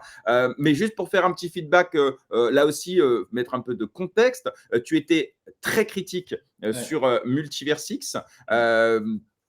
D'ailleurs, c'était quoi les gros enjeux de tes critiques avant la discussion avec Foudre Ah, où vous avant êtes ça? devenus. Ouais. Ouais, en gros, en deux mots, les gros enjeux de Ouais. discussion. Ouais. En fait, je pense que j'avais été, maintenant rétrospectivement, je pense que j'ai été trop vite négativement biaisé par le côté overhype marketing, mais en fait, qui était rétrospectivement, je comprends qu'il était hyper localisé en France et que niveau mondial, c'était pas du tout le cas visiblement. Ouais. Et moi, j'avais mal vu cette distinction entre à Mais quel toi, point en la tant France que était une techos, bulle par. Ouais, en tant que techos, ça, oui, en tant que parce que techos. ouais, c'est-à-dire qu'après le côté hype, tout ça, on peut, quand on est dedans, on est content, et quand Ouais, on n'est pas ouais, dedans, on peut se dire, bah, ils en font trop, ouais, les gars.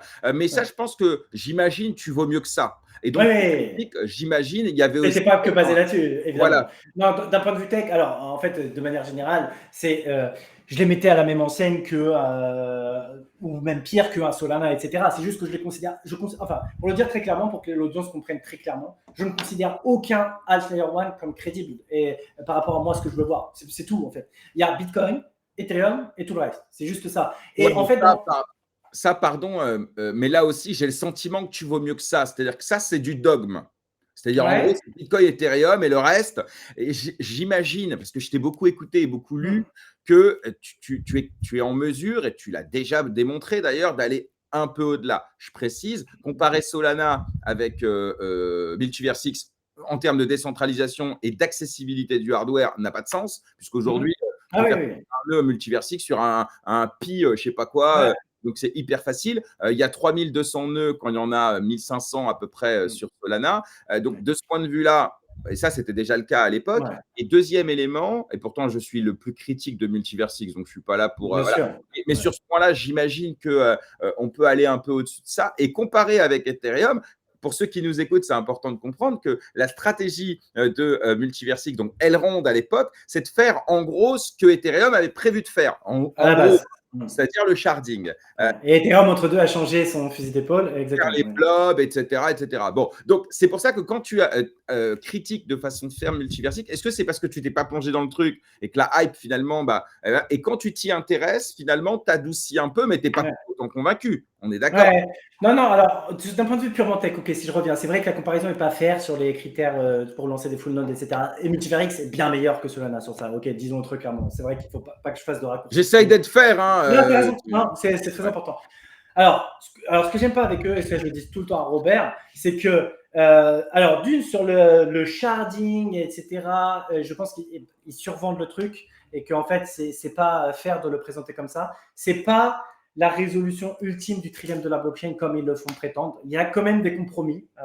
C'est aussi une partie des raisons de pourquoi ces compromis ont fait que Ethereum a changé son fusil d'épaule. Parce qu'en fait, eux, souvent, ils disent, ouais, en fait, c'est parce que c'était trop compliqué pour eux de le faire, ils n'ont jamais voulu le faire, etc. Non, la vérité, c'est pas ça. C'est qu'il y avait des compromis qui n'étaient pas encore résolus, etc., sur l'impact d'avoir du sharding, la réduction de la sécurité potentielle, des nouveaux attaques vecteurs, etc., qui faisaient que sur un réseau comme Ethereum, qui veut être massivement décentralisé avec des centaines de milliers de validateurs, c'était pas trivial et évident de faire un système qui... Ah, tu vois, sur ce sujet, j'avais eu une discussion récente avec Gourou qui avait une analyse un petit peu différente, mais Okay. j'aimerais bien. Alors, il aurait été là, ça aurait été formidable, mais sinon, il faudrait inviter 15 On pourrait personnes. On organiser... parle de tout, mais en gros, en essayant de dire sa pensée sans la corrompre, en deux mots, c'était qu'en fait, à ce moment-là où ils ont décidé de pivoter, hein, il y avait aussi cette décision de passer en proof of stake, et donc ça faisait deux grosses mises à jour majeures. C'était compliqué de mener les deux en même temps, et que, en gros, et puis surtout, il y avait l'intérêt de l'argent. L'intérêt, encore une fois, à l'époque, tu avais Polygon, etc. Enfin, tu avais tout ce qui attirait des VC à toute patate et tout. Et donc, à un moment donné, ils se sont dit, bon, mieux vaut peut-être là où l'argent est, c'est-à-dire dans la stratégie roll-up centrique, plutôt que vers une stratégie de sharding. Ça, Non. c'est Alors ça, ton analyse. ouais, mais ça, Tu ne c'est les complètement... partages pas du Ouais. tout. Non. Ok, Alors, ok. sur le point de l'argent, il y a deux points dans ce que tu as dit. Le point de la complexité, le Oui. point de l'argent. Le point de l'argent, non, c'est absolument du bullshit. La stratégie d'abandonner le sharding, c'est accélérer avec les avancées du ZK et des roll-up, oui, mais pas parce qu'il y avait beaucoup d'argent, c'est dans l'autre sens. Il y a eu beaucoup d'argent parce que les gens ont compris que c'était la solution long terme à la place du sharding. C'est plutôt dans ce sens-là. Non, non, ça c'est absolument, je tiens très ferme là-dessus. Ça n'a jamais impacté la décision d'abandonner le sharding, ça c'est sûr et certain. Sur la complexité, c'est pas forcément binaire, mais c'est clair que si jamais il y avait eu des certitudes sur les doutes dont j'ai parlé, sur les compromis, etc., de sharding, ça se serait fait malgré la complexité. Ça, c'est une évidence. Ethereum n'est pas, justement, il est souvent, on lui reproche de partir dans des roadmaps trop complexes qui sont sur des chantiers sur plusieurs années, etc. Donc non, ça serait malhonnête de dire ça. Ça n'a jamais été quelque chose. S'il y avait eu la conviction de tous les chercheurs, les core dev, etc., de dire oui, c'est la solution, ça serait le cas. On se focaliserait là-dessus. Ce n'est pas le cas. Objectivement, ça ne résout pas tous les problèmes. Il y a des challenges, etc. Et la roadmap roll-up centrique, même si elle est challengée en partie aujourd'hui sur l'interop, etc., et qu'il y a, de point de vue de certains, il y a des gens qui vont dire que Ethereum pivote encore avec les base roll-up, native roll-up, etc. Je pense que ce serait un trop gros raccourci. Du coup, la complexité, non. Je comprends un peu plus l'argument de Gourou. Ça, pour le coup, je ne suis pas catégorique en disant que c'est du 100% bullshit. C'est vrai que la complexité est entrée en jeu, mais si d'un côté, tu as des doutes sur une solution, etc., tu n'es pas convaincu, et en plus, elle est complexe, là, du coup, ça ne vaut pas le coup d'y aller. J'ai compris. Alors, pour revenir un peu sur Multiversix, justement, donc entre-temps, il s'est passé un an et demi à peu près depuis nos derniers échanges sur le sujet. Depuis, d'ailleurs, ceux qui étaient les plus grands défenseurs, on les entend un peu moins parce qu'ils sont partis, pas forcément dans d'autres blockchains, mais en tout cas dans d'autres projets. Et donc, là aussi, est-ce que tu as suivi un petit peu l'évolution, notamment Andromeda, donc la mise à jour qui a été faite il y a quelques semaines, qui va consister à faire du one-shot finality. En gros, il n'y a plus besoin de 2 blocs pour finaliser. Maintenant, ça se finalise en un bloc. Et puis surtout, la préparation de la prochaine mise à jour, donc Supernova, d'ici fin d'année, a priori, qui va permettre de passer sur une finalité sub-seconde. Donc, on parle de 600 millisecondes. Et voilà. Est-ce que tu as suivi un petit peu? Est-ce que tu trouves ça cool? Est-ce qu'il y a des choses qui te gênent? Et là aussi, on parle de tech. On ne va pas parler de marketing, de stratégie, parce que ça nous prendrait trop de temps. Et sur ça, je pense qu'on sera à peu près d'accord, j'imagine. Mais voilà, vraiment au niveau tech. Ouais, ok. Alors, j'ai suivi dans les grandes lignes, j'ai pas deep dive, hein, je vais pas te mentir. Je pense que juste de manière globale, après je suis un ZK maxi, je suis pas convaincu, enfin je pense pas qu'on arrivera à un terme d'avoir une scalabilité suffisante pour dire ça remplira la capacité dont on a besoin pour avoir gérer une demande à l'échelle mondiale, donc des milliards d'utilisateurs. Même si Multiversix, ils ont objectivement des très bonnes performances pour un hardware raisonnable, il y aura toujours une limite qui sera bien inférieure à la capacité globale dont on a besoin. Donc pour moi, c'est pas que c'est morné comme approche, mais je préfère l'approche du ZK qui vraiment, une fois pour toutes, peut casser cette asymétrie et d'avoir le système qui restera toujours le plus vérifiable possible avec un device. Et ça, peu importe jusqu'où on peut avancer en termes d'efficacité du ZK. C'est ça la différence, parce que on est encore qu'au début, malgré tout, du ZK, et on voit la vitesse exponentielle à laquelle ça accélère. Puisque tout à l'heure, je crois t'avoir demandé d'expliciter c'est quoi ZK. On n'a pas fait, je crois qu'on est passé à autre chose. Comme là, on l'a utilisé au moins 2 fois. Est-ce que tu veux bien, s'il te plaît, tu le feras beaucoup mieux que moi, expliquer en gros c'est quoi le ZK et surtout, pour faire le lien avec ce dont on parlait, en quoi le ZK peut permettre de passer à l'échelle mondiale, alors que ce qui existe aujourd'hui, ce qu'on appelle la finalité probabiliste finalement, ou même déterministe, mais qui n'est pas fondée sur le ZK, en quoi est-ce que c'est le ZK la solution? Je te laisse nous expliquer bien vu, parce que sans expliquer ça, c'est vrai que mon point n'aurait pas de sens, donc parfait. Ok, donc le ZK. Alors, dans un monde, avant de commencer du ZK, on va rappeler rapidement les bases de comment on forme un consensus sur les blockchains traditionnelles. Le problème majeur, c'est que quand on exécute un bloc sur Ethereum ou n'importe quelle blockchain, qu'est-ce qui va se passer? Donc, il y a quelqu'un qui va créer un bloc, etc. Ensuite, tous les nœuds du réseau vont devoir réexécuter ce même bloc. Donc, si vous avez un réseau avec 10 000 nœuds, c'est-à-dire que les 10 000 nœuds vont réexécuter. La conséquence de ça, c'est que votre capacité va être limitée toujours par les nœuds les plus faibles de votre réseau.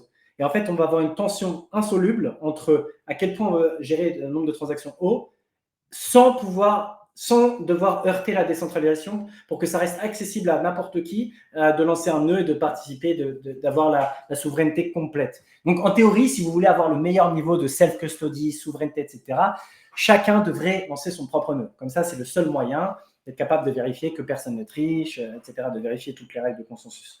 C'est le Graal pour la souveraineté et la self-custody. Donc, en fait, à cause de la façon dont on fait un consensus qui impose à tout le monde de réexécuter, on est limité.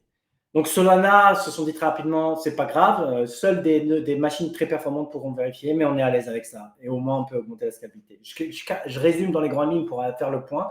Multivariate, ils ont trouvé des astuces, des façons intelligentes d'avoir un meilleur compromis entre ces deux tensions, mais cette tension existe toujours. Là où le ZK est magique et entre en jeu, c'est qu'il casse pour le coup cette asymétrie. Pourquoi? Dans le ZK, qu'est-ce qui va se passer? Vous allez avoir un bloc ou un calcul ou un programme de manière générale. Quelqu'un va l'exécuter. Mais ce quelqu'un, ça peut être un supercomputer, ça peut être un cluster de machines avec 100 GPU très très puissantes, etc. Mais ce n'est pas grave. Donc cette entité super puissante, elle va pouvoir gérer un niveau de scalabilité énorme. Elle va générer une zero knowledge proof. Donc c'est une preuve mathématique que l'exécution, le résultat d'exécution est valide, intègre, que la personne qui a exécuté n'a pas triché et que le résultat, c'est bien ça. Et elle le prouve mathématiquement. Si bien que les nœuds du réseau, ils n'ont pas besoin de réexécuter. Donc, ils n'ont pas besoin d'avoir la même capacité de calcul que ces super machines. Ils peuvent simplement vérifier la preuve mathématique et ils ont la conviction absolue que c'est vrai. Donc, que l'état de la blockchain après exécuter ces 1 milliard de transactions, c'est bien ça. C'est bien ce qu'on me dit et je n'ai pas besoin de le réexécuter. Et là où c'est magique, c'est qu'en théorie, il n'y a pas de limite. C'est-à-dire que là où c'est fort, c'est que plus il y a une asymétrie de différence entre la puissance de calcul du prouveur et des gens qui vérifient, plus ça devient intéressant. Parce que ce qui se passe, c'est que s'imagine que tu as un graphe avec deux lignes. La première ligne, ça va être la capacité de puissance et le scaling qu'il faut au prouveur pour exécuter. Donc ça va grossir un peu de manière linéaire, etc. Par contre, pour l'entité qui vérifie, c'est quasiment linéaire, ça ne bouge pas beaucoup.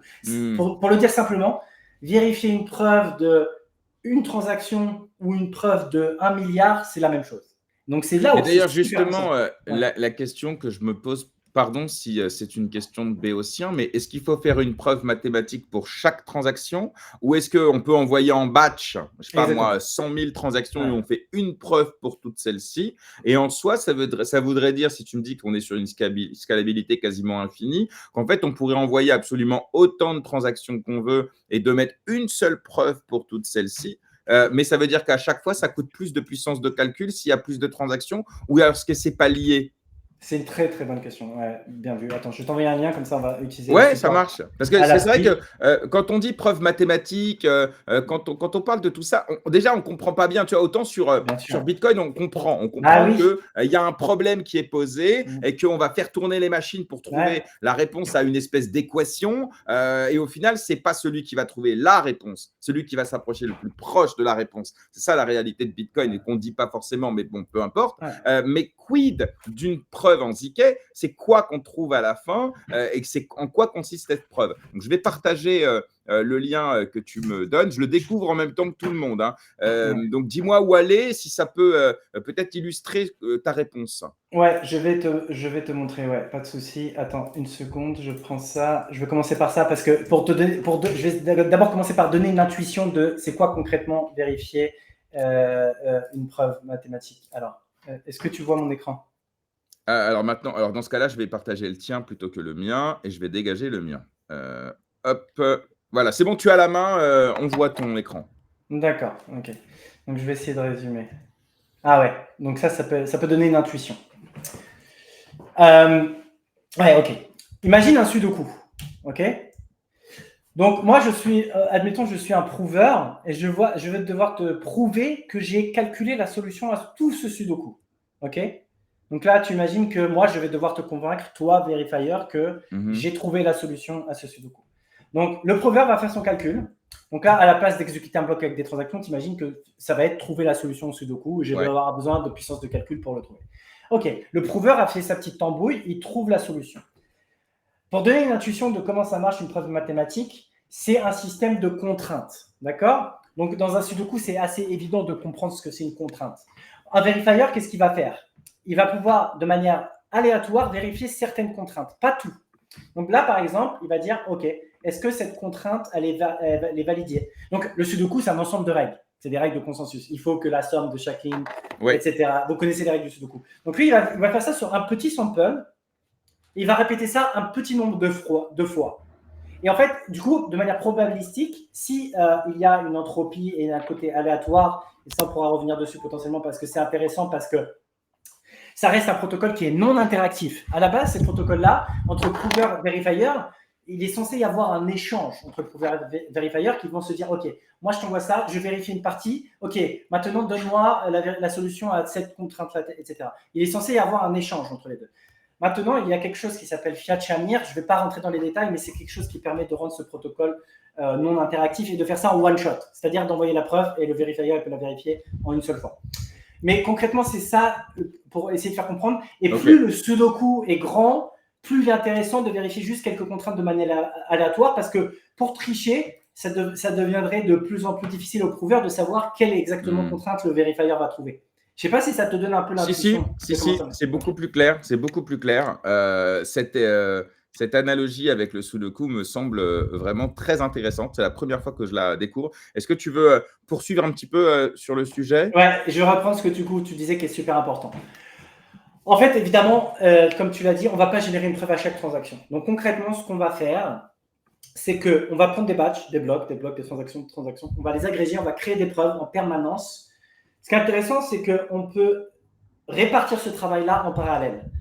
C'est-à-dire, on va est-ce que tu peux, pardon, là, je vais utiliser un mot compliqué juste pour me la raconter, mais tu vas me dire s'il est bien utilisé ou pas. Ouais. Est-ce que là, on peut parler de concaténation ou pas du tout? C'est plus agrégation.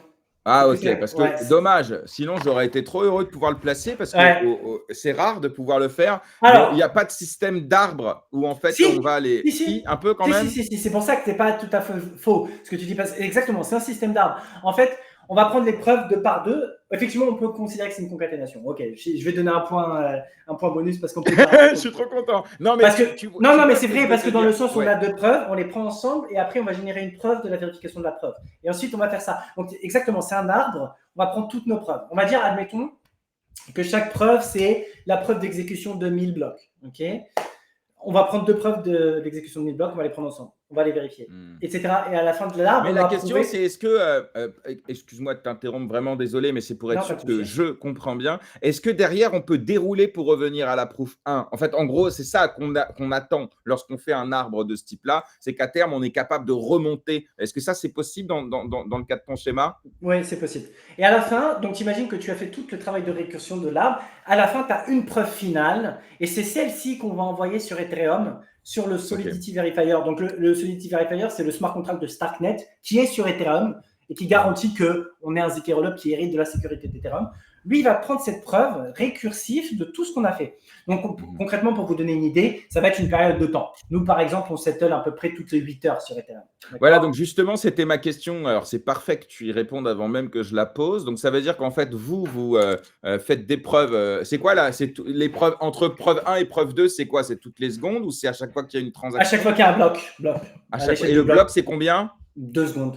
Ouais, d'accord. Donc, ok. Donc, toutes les 2 secondes, il y a une preuve, sauf que vous, en fait, vous allez settle. On attend, voilà. Ouais, donc, on attend, toutes les 8 heures. Ok. Et on accumule. Exactement. Ouais. Donc ça c'est cool. Enfin, ça c'est cool, j'en sais rien d'ailleurs, mais ok, ça c'est compris. Et alors après, derrière, c'est quoi le débat de 8 heures? Ça peut sembler long. Qu'est-ce qui se passe pendant ces 8 heures tant que ça n'a pas été finalisé sur Ethereum? Il peut se passer plein de trucs pendant ces 8 heures. C'est débile de penser ça? Ou au contraire, ou est-ce que c'est… Et est-ce que… Deuxième question, est-ce que c'est 8 heures parce qu'il ne se passe pas grand-chose, mais si vraiment il y avait du volume à fond, on passerait à 5 heures, 1 heure, 30 minutes? Voilà, je te laisse répondre là-dessus. Tu poses des questions magnifiques, c'est exactement ça. Bah ouais, tu as les bonnes intuitions. Je ne sais pas si tu savais déjà, mais tu as la bonne intuition. J'ai cru entendre, mais tu sais, parfois, entre ce qu'on entend et ce qu'on comprend, c'est pour ça que je veux toujours revérifier. C'est une très bonne intuition. Ce paramètre de 8 heures, il est complètement arbitraire, premièrement. On pourrait décider de changer. Pourquoi on attend tant de temps dans le cas? C'est exactement ce que tu as dit. En fait, plus on attend, plus c'est intéressant parce qu'on amortit plus le coût. Plus on batch de transactions, comme je l'ai dit, grâce à cette asymétrie, plus c'est intéressant d'attendre et de bâtir plus de c'est des économies d'échelle en fait. Exactement, économies d'échelle. Parce que créer une preuve en zéro knowledge proof, on a le sentiment, on entend un petit peu, je ne sais pas si c'est vrai, on a le sentiment que c'est un peu cher et que c'est un peu lourd et qu'en gros, il ne faut pas en faire pour rien, quoi. C'est un peu ça. Ouais, c'est un sentiment qui est vrai. Malgré tout, à la vitesse où ça avance, ça devient de moins en moins cher. Vraiment, là, le coût de proving, je n'irai pas jusqu'à dire qu'il tente à zéro, mais c'est presque le cas.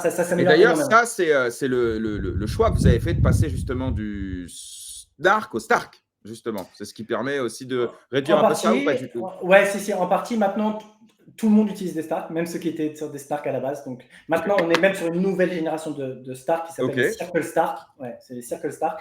Donc ça, c'est un travail de collaboration pour rendre ça César qui est entre nous et Polygon.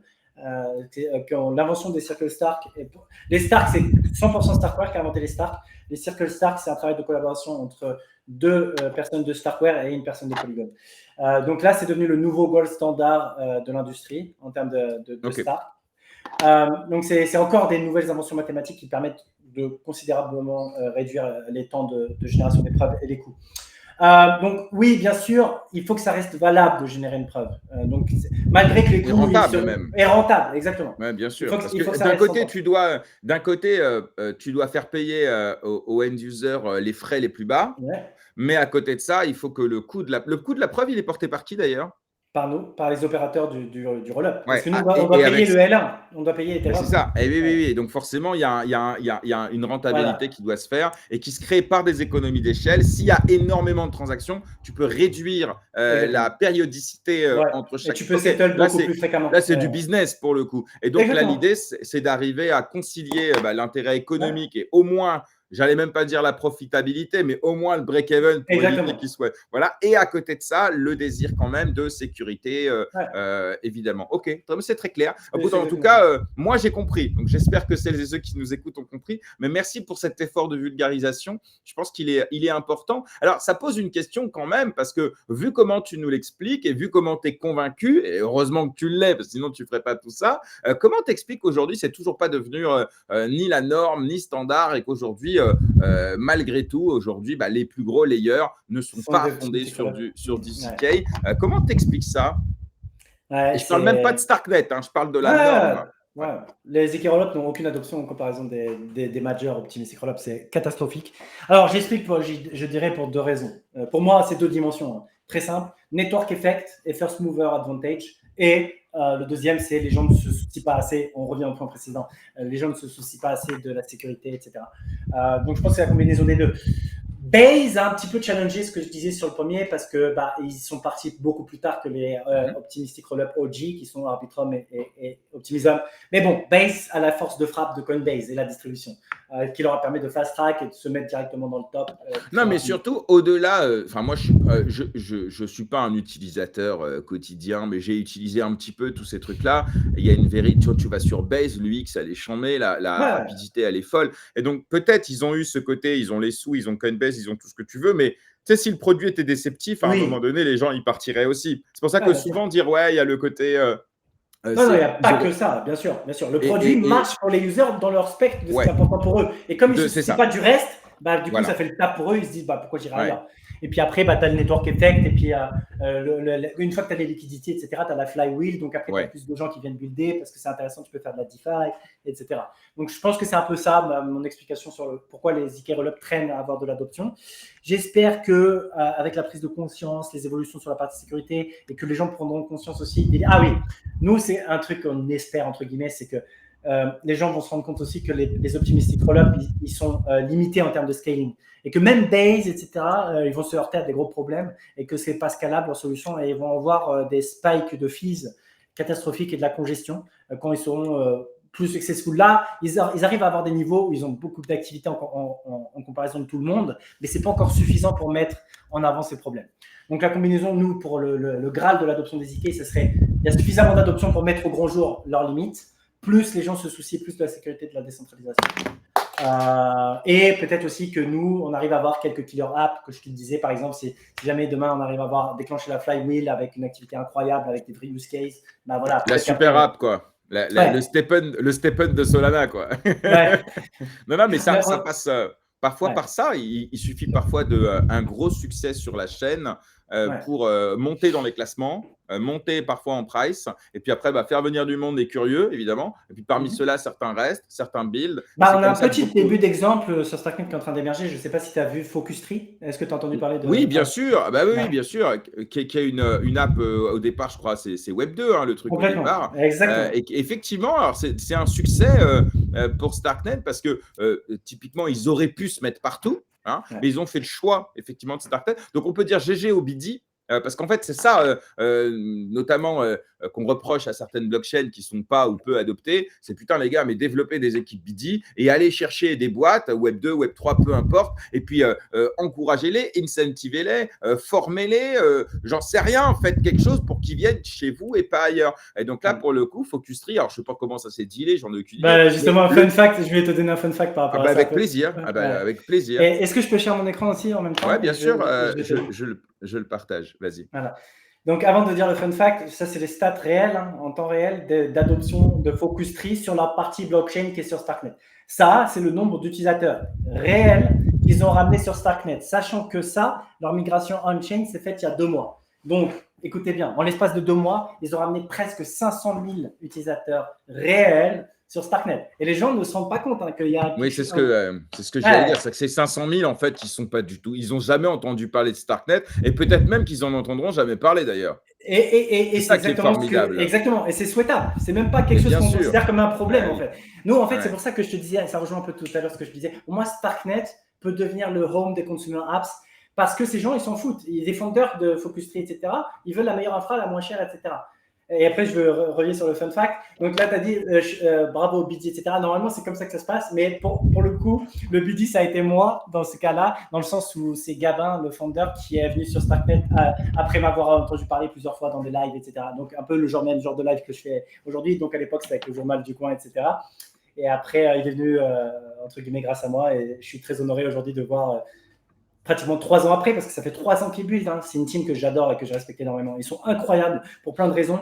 Mais l'une d'entre elles, c'est là où on voit l'importance, mais c'est là où on voit l'importance du social layer, parce que tu fais partie typiquement du social layer. Alors, tu es plus que ça, parce qu'en plus, tu es développeur, tu es dans la team et tout ça. Mais en vrai, ton activité annexe, là, par exemple, quand tu fais cette interview, voilà, tu le fais sur ton, j'allais dire, temps libre ou pas, mais en tout cas, c'est un truc que tu pourrais faire ou ne pas faire. D'ailleurs, il y en a plein de développeurs qui ne font pas ce truc-là et qui sous-estiment certainement l'impact. Alors que c'est même plus important. Bah oui, oui, parce que tu peux faire les meilleures lignes de code du monde, si personne n'en entend parler, personne passe son temps sur GitHub là, pour savoir ce que tu as fait. Alors que les podcasts, les émissions, la création de contenu sur les réseaux, le networking en privé aussi, parfois, ça peut avoir des impacts qui sont massifs sur la blockchain. GG en tout cas pour ça. Et effectivement, c'est vrai que c'est un premier. Est-ce qu'on peut dire que c'est un premier, une première preuve pour Starknet que vous pouvez devenir un acteur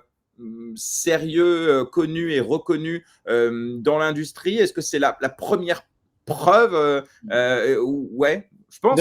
Très humblement, je dirais que oui. Moi, pour être honnête, je te dis la vérité. Les chiffres, ils parlent. Je veux dire, 500 000 utilisateurs. C'est mon meilleur case study maintenant quand je vais parler à n'importe qui. Et d'ailleurs, ça doit être plus simple maintenant parce que jusqu'à présent, c'était plus une promesse. On est capable, on peut le faire. Et là, aujourd'hui, frérot, juste regarde, ils sont venus. C'est 500 000 personnes. Ça marche bien. Les retours sont bons, j'imagine. Et ça, c'est le meilleur argument commercial derrière. Rien à voir. Exactement. On est passé d'une promesse on paper à une promesse réelle. Et surtout, on a la chance, et je suis infiniment grateful. Je ne sais plus comment on dit grateful en français, pardon. Reconnaissant. Reconnaissant pour ça. Gabin, la team Focus Tree, qui parle constamment de l'efficacité de Starknet dans le cadre de leur business. Et par exemple, ils publient des choses qui sont des mines d'or pour moi. C'est le coût de l'infrastructure Starknet par rapport à leur coût total. Et il a fait un tweet où il disait que c'est incroyablement cheap pour eux, Starknet, et c'est bien plus cheap que par exemple que les coûts qu'ils doivent utiliser en SMS pour la vérification initiale de leur user dans le process de sign-up. Oui, parce que ça coûte. Donc pour un founder Web 2, tu lui mets ces stats-là, il va dire mais putain, en fait, la blockchain, c'est même pas une question de décentralisation, etc. C'est juste que ça va me faire gagner des coûts sur un système que j'aurais même pas besoin de. Je vais te dire, moi, il y a un truc qui m'a choqué là ces derniers temps, dans le bon sens, c'est Walmart et Amazon qui décident de lancer un stablecoin parce que Visa et Mastercard leur prennent des milliards de frais chaque année. Et en vrai, ils vont utiliser la blockchain pas du tout pour la hype, le marketing, etc. C'est juste pour réduire considérablement leurs coûts. Et ça, c'est pour moi le meilleur argument. Après, la question va être de savoir quel stablecoin, est-ce que ça va être le leur, est-ce qu'ils vont en prendre un autre, ça va être sur quelle blockchain, et c'est là où vous, les gars, vous allez, j'imagine, essayer, alors pas forcément pour Walmart et Amazon, mais c'est dans ces marchés que vous allez devoir vous positionner. Oui. Et là, il y aura des appels d'offres. Et là, on va arriver à la blockchain 2.0, c'est-à-dire celle où on n'est plus sur de la spéculation, on est sur du cas d'usage industriel. Et ça, on ne l'a pas encore vu en vérité. En vérité, aujourd'hui, on ne l'a pas vu véritablement. Ah, exactement. Donc, tant mieux d'ailleurs, ça laisse un potentiel qui est énorme. Moi, je suis content. Je vais voir ça en fait. J'espère que ça arrivera avant. Voilà, donc pour le coup, ça c'est cool. Alors, il nous reste 20 minutes. Ça va, on est bien. Continuons un peu sur Starknet et notamment, on nous l'a demandé évidemment, votre extension sur Bitcoin. Attention, c'est pas vous quittez Ethereum, hein, c'est que vous vous étendez sur Bitcoin. C'est important de le préciser. La dernière fois que tu étais venu dans l'émission, je t'avais demandé, mais quel rapport? Tu te mets en L2 sur Ethereum, maintenant Bitcoin, parce qu'à l'époque, on parlait déjà de Bitcoin, et ça faisait un peu, tu manges à tous les râteliers. Et puis, tu m'avais raconté, non, parce qu'en fait, en gros, moi, à la base, je suis un Bitcoiner au départ. Oui. Donc, le fait d'amener Starknet sur Bitcoin, pour moi, c'est juste, je ferme comment on dit, je ferme la boucle en fait. Donc ça déjà, on peut retirer ce procès de suivre la hype des L2 Bitcoin, tout ça. Ça c'est fait. Et maintenant, aussi, on peut rappeler, je pense que je l'avais dit, mais deuxième chose aussi dans ce sens, c'est, et en plus il y a des vidéos publiques, Eli Ben Sasson qui en 2013, dans la conférence Bitcoin à Santa José, donc 2013, on parle de plusieurs années avant la création même d'Ethereum, qui parlait des bénéfices du ZK pour Bitcoin. Et cette vision n'a jamais quitté, en fait, de dire que le ZK, ça bénéficie à Bitcoin. Voilà. Tu as raison, je me centre sur toi, Abdel, mais évidemment, on rappelle que le fondateur, c'est Eli, et que voilà, c'est important de le préciser. Mais d'ailleurs, il faut qu'il vienne dans l'émission. Avec plaisir. Donc, pour revenir sur ce qu'on disait, entre-temps, il s'est passé à peu près 1 an. Alors, à l'époque, il y avait cette proposition Opcat qui ouvrait un peu les portes, justement, à cela. Et effectivement, alors, il faut se rappeler qu'Opcat avait déjà été proposé il y a quelques années. Ça avait été accepté, puis il avait dégagé, si j'ai bien compris, je crois. Il était depuis le début et il a été enlevé. Il était là depuis le début. D'accord, merci pour la précision.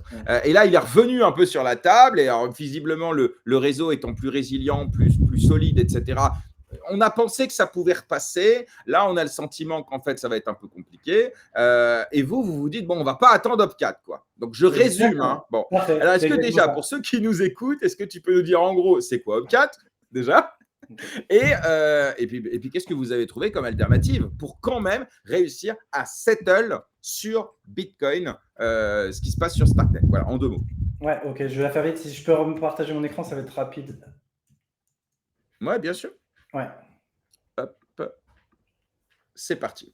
Donc Opcat, comme je disais, il était là depuis le début. Il a été désactivé en 2010, donc 1 an après la mise en route du network. Satoshi, dans un mouvement panique, il a désactivé Opcat et tout cela. Donc d'un coup, Bitcoin Script, qui est le moteur d'exécution de Bitcoin, l'équivalent de l'EVM si vous voulez, mais en bien plus petit, bien sûr, il a désactivé tout ça. Donc Bitcoin, d'un coup, en 2010, s'est retrouvé amputé énormément de ses capacités en termes de programmabilité. Opcat, c'est un petit opcode, donc c'est une opération, une base que vous pouvez utiliser en tant que développeur qui fait quelque chose de très simple. On en a parlé tout à l'heure, concaténation. Cat, ça vient de concaténation. Il prend 2 éléments et il les colle tous les 2. Donc, bon, ça paraît de dire, mais on parle d'un si petit truc, pourquoi c'est révolutionnaire et ça permettrait de débloquer des L2? Parce qu'on parle de littéralement 9 lignes de code dans Bitcoin. C'est ça qui est incroyable. C'est les 9 lignes de code les plus controversées de l'histoire et les plus potentiellement impactantes. Sans rentrer dans les détails, ça, c'est la raison pour laquelle Opcat peut débloquer des équirollops sur Bitcoin. En gros, ça nous permettrait de faire une chose qu'on ne peut pas faire aujourd'hui, qui nous permettrait de faire l'équivalent de ce qu'on fait sur Ethereum, à savoir prendre la fameuse preuve qu'on envoie à la fin et de la vérifier de manière efficace. Efficace en termes de pas trop cher en termes de fees, pour que ça soit rentable. Là, aujourd'hui, on ne peut pas le faire. Opcat, je ne vais pas rentrer dans les détails techniques parce que c'est trop compliqué, mais ça nous permettrait de le faire. Donc, on pourrait, si on avait Opcat, faire la même chose que ce qu'on a sur Ethereum, envoyer des preuves, les vérifier sur le L1. Donc, comme tu l'as dit, on s'est rendu compte que ça va être compliqué. Donc, bon, déjà, de manière générale, la culture du changement sur Bitcoin, c'est très, très, très, très compliqué. C'est une feature, c'est pas un bug. C'est frustrant. Je débattais de ça récemment avec Robert. On débat beaucoup en ce moment de Bitcoin. Je vois qu'il n'arrive pas à considérer Bitcoin. Moi, j'ai envie de le ramener sur Bitcoin, pour être honnête, parce que Robert, c'est quelqu'un que j'apprécie. Robert, on parle d'un des core Ouais. développeurs, même quasiment tech lead chez Ouais, Multiversix. Robert ouais. Sassou, voilà. Ouais, exactement. J'aime beaucoup et je suis convaincu qu'il a des bonnes intentions. Je pense qu'il se trompe dans son choix de considérer Multiverix comme une solution, mais je suis convaincu au moins de ses bonnes intentions. Donc, je débat beaucoup avec lui de Bitcoin, etc. Et lui, il me parle tout le temps. Son problème numéro un, c'est la culture du changement, ce qu'on appelle l'ossification de Bitcoin. C'est de dire, par défaut, on touche à rien, les gars. Vous voulez changer quelque chose? Bah, les gars, vous allez devoir mener la croix et la bannière pour justifier. Mais d'ailleurs, j'avais eu cette discussion avec des bitcoiners genre OG de malade, tu vois, et notamment on parlait du quantique. Et effectivement, il disait le jour où le problème se posera, on verra quoi. De toute façon, ils n'ont pas peur, ils ont le côté quand même très sûr d'eux. Et le jour où le quantique sera capable potentiellement de casser les clés cryptographiques, d'ici là, voilà, on trouvera une solution. Il y a un petit côté un peu, pour l'instant, on est au top, il peut rien nous arriver. Voilà. Et donc pour le coup, le quantique, c'est un bon exemple parce que c'est l'un des seuls trucs où, pour le coup, je pense qu'il faudrait qu'il se calme un peu et pas être trop confiant. C'est un des rares trucs où, ok, les trucs de scaling, etc., comme ça, pour être honnête, même si c'est un des avantages de dire ça, il n'y a pas d'urgence absolue avec la demande actuelle de Bitcoin. Je ne vais pas mentir, là, les blocs sont même pas remplis avec la capacité actuelle. Donc, bien sûr qu'il faut résoudre le problème de scalabilité et le security budget. Qui est lié au fait qu'avec les halvings, au bout d'un moment, il y aura plus. Voilà, je précise rapidement ce que c'est le problème de sécurité budget, qui est l'argument numéro un que les Ethereum Maxi utilisent pour défoncer Bitcoin, notamment Justin Drake. Donc il faudra le résoudre, mais je ne veux pas mentir, c'est pas urgentissime. Là où pour le quantique, même si la menace c'est pas clair à la timeline sur le quantique, mais le truc, c'est qu'il faut se préparer longtemps à l'avance parce que la façon dont on va faire l'upgrade et tout, probablement que ça va être une phase de migration où les gens vont migrer sur une solution quantum résistante.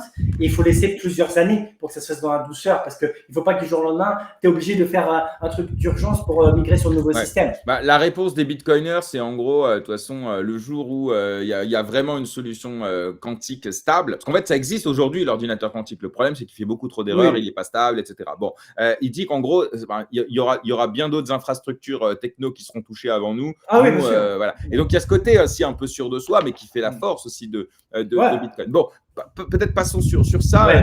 Pourquoi est-ce que vous avez besoin d'Upcat? Ça, tu l'as expliqué, puisque ça vous permettrait effectivement de faire ce que vous faites sur Ethereum avec ce système d'agrégation de preuves, etc. Ça, on a compris. Pourquoi aussi maintenant on prend un autre chemin en attendant? Oui, c'est ça. Et c'est quoi ce chemin? Donc, culture du changement très difficile. Donc, on est pessimiste sur être capable de convaincre qu'il faut amener Upcat dans une time frame relativement raisonnable, c'est-à-dire dans les 2 ans. En parallèle de ça, ce qui s'est passé dans les derniers mois, il y a un début de ralliement, de consensus sur une autre proposition d'upgrade de Bitcoin, qui sont deux autres opcodes. Je les cite, mais on ne va pas rentrer dans le détail. C'est au cas où, si vous avez entendu parler, c'est OpCTV et OpCSFS. Je ne vais pas rentrer dans les détails, mais c'est quelque chose qui ne vont pas nous donner le endgame de ce qu'on veut, mais quand même, qui va dans la bonne direction. Donc, en fait, pour résumer, l'idée, c'est de se dire, est-ce qu'on met toute notre énergie dans la bataille dans un changement qui est très mal parti, qui va prendre du temps, ou alors on se rallie à un changement qui, certes, n'est pas le endgame absolu de ce qui va nous aider à développer la vision pour le scaling de Bitcoin, mais va nous emmener sur le chemin. Parce que là, en l'état actuel des choses, du protocole, de la version de Bitcoin d'aujourd'hui, ce que vous voulez faire n'est pas possible. Non, ce qu'on veut faire n'est pas possible. On a obligatoirement besoin d'une mise à jour. Alors, pour faire le endgame de Starknet comme il fait sur Ethereum, oui. Maintenant, le truc, c'est qu'on va passer par un chemin intermédiaire. Même si les deux dont je viens de parler ne passent pas, ok, je vais déjà commencer par ça. On a une solution qui va nous permettre d'étendre, pour le dire de manière très claire, très simple, sans détour. On a une solution aujourd'hui qui va nous permettre d'étendre Starknet sur Bitcoin. Période. Avec l'état actuel de Bitcoin sans changement. Ça s'appelle BitVM. Donc, c'est une solution qui est utilisée par pas mal de compétiteurs Bitcoin L2, notamment les plus connus et les plus sérieux, c'est Citrea et Alpen Labs. C'est une solution qui peut marcher avec Bitcoin aujourd'hui, qui n'est pas aussi bien que ce qu'on pourrait faire en termes de sécurité, efficacité, etc.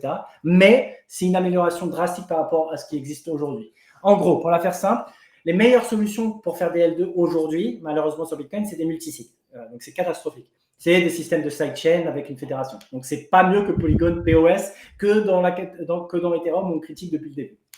Donc, ça, c'est le maximum qu'on peut faire en termes de sécurité pour avoir un L2, même si dans ce cas-là, du coup, c'est pas un L2. BDM change la donne. Il va ramener un système dans lequel on va avoir un système d'opérateurs, mais à la différence d'un multisig, pour avoir la sécurité, on n'aura pas besoin de la majorité, mais d'un seul honnête acteur. Donc, si vous avez un système d'opérateurs avec 10 opérateurs, c'est Blockstream, Coinbase, BlackRock, MicroStrategy, etc., il suffit qu'il y en a un seul d'entre eux qui agisse de manière honnête pour que le système soit sécurisé. Donc, c'est infiniment mieux qu'un multisig. C'est pas trustless comme ce qu'on pourrait faire si on avait Opcat et une vérification de zero knowledge, mais c'est beaucoup mieux.